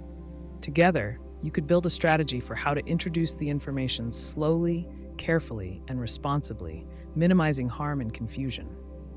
You might also ask whether the simulation itself would allow the truth to spread. If the system is designed to preserve the illusion of reality, it might intervene to block or erase your efforts. Strange obstacles could appear. People might simply ignore the evidence, not because they are malicious or stupid, but because the system manages perceptions to protect stability. This raises another ethical question. If the simulation is built to maintain certain experiences, is it wrong to disrupt that design? If beings inside the simulation grow, learn, love, and create under the belief that their world is natural, does revealing the truth help them or hurt them? You would have to weigh the value of truth against the value of lived experience. Suppose you choose not to reveal the information. You live with the knowledge quietly, using it to guide your own life. You might seek to understand the simulation more deeply, explore the boundaries of what is possible, or simply live with a greater sense of perspective. You might find peace in knowing that the struggles and pains of life are part of a larger system that you cannot fully see but can sometimes feel. Or you might choose a middle path. You hint at the truth through art, philosophy, or fiction, planting seeds that encourage others to question reality without forcing them into panic. You teach people to explore, to think deeply, to stay curious without revealing the full weight of the truth all at once. The simulation revelation problem forces you to confront the tension between knowledge and responsibility. Some truths are heavy, not because they are wrong, but because they change everything. To carry such a truth requires strength, patience, and a deep sense of care for those who are not yet ready to hear it. In the end, the choice to reveal or conceal would depend not just on the evidence you hold, but on the kind of world you want to help shape with the knowledge you have found. The ultimate betrayal puzzle asks whether it would be ethically wrong for the creators of a simulation to allow suffering inside it. If we live in a simulated world, every pain we feel, every loss we suffer, every fear we face could have been prevented or at least minimized by whoever runs the system. This idea forces a hard look at the meaning of ethics, responsibility, and the value of experience when someone has control over reality itself. Start by thinking about how we treat simulated beings in games or virtual worlds today. In many cases, players and developers do not think much about the suffering of characters. When a player destroys a city in a game or causes virtual characters to experience hardships, it is usually seen as harmless because those characters are not conscious. They are lines of code, following scripts without true feelings or awareness. Causing their suffering carries no moral weight. But if the characters were conscious, if they could feel joy, fear, pain, and hope, everything would change. It would not matter that they were made of code. Their experiences would be real to them. Hurting them would be as serious as hurting any living being in the physical world. Consciousness, not the material the being is made from, defines the moral stakes. If our world is a simulation, and if we are conscious beings rather than mindless programs, then allowing us to suffer carries real ethical weight. The creators would know that we can feel pain. They would know that suffering shapes and sometimes crushes lives. If they allowed suffering knowingly, the burden would be on them to justify why. One common argument is that suffering builds character. It forces growth, strengthens resilience, and deepens understanding. Without challenges, some say, beings would remain shallow, weak, and selfish. If the goal of the simulation is to develop beings who can think deeply, love fiercely, and act bravely, then allowing suffering could be seen as necessary. Imagine raising a child in a world without pain. Every danger removed, every sadness erased, every failure caught before it lands. The child might be safe, but would likely grow up unable to deal with the real world's hardships. They might lack empathy for others who suffer, having never experienced true loss or fear. In the same way, a simulation designed to create fully developed conscious beings might need to include suffering as part of the curriculum. Still, there are limits. Pain that leads to growth is one thing. Pain that crushes without purpose is another. A broken leg that heals stronger is different from endless torture that offers no chance of learning or redemption. If the simulation's creators allow suffering that serves no purpose, or suffering that far outweighs any benefit, then it would be hard to defend their choices ethically. You can think of it like a teacher giving students a difficult exam. The challenge tests their abilities and pushes them to improve. But if the teacher designed an exam so cruel and impossible that every student fails, learns nothing, and suffers needlessly, the teacher would be blamed for cruelty, not praised for demanding excellence. Another way to approach the question is to ask whether the simulated beings consented to the experience. In our world, we often judge the morality of painful experiences partly by whether people choose them. Soldiers, athletes, and artists endure pain voluntarily because they value the goals they pursue. If beings inside a simulation agreed, before entering, to accept suffering as part of their journey, then the creator's ethical burden would be lighter. But if the beings had no choice, if they were thrown into a world of suffering without consent or knowledge, then the creators would bear a much heavier moral responsibility. Suppose that before birth, or before connection to the simulation, each consciousness was shown a preview of the life ahead. They saw the pain, the losses, the struggles. They also saw the joys, the discoveries, the growth. If they accepted the journey freely, knowing the risks, then suffering would be part of a chosen path, not an imposed betrayal. But if no such choice exists, if consciousnesses are created or placed inside the simulation without warning, then allowing deep, avoidable suffering would seem like a betrayal of trust and a violation of basic moral principles. Another important factor is whether the creators themselves experience empathy. If they are beings with no understanding of pain, no capacity for compassion, they might fail to grasp the real cost of suffering. They might treat the simulation as a sterile experiment, measuring variables without feeling the weight of each broken life inside.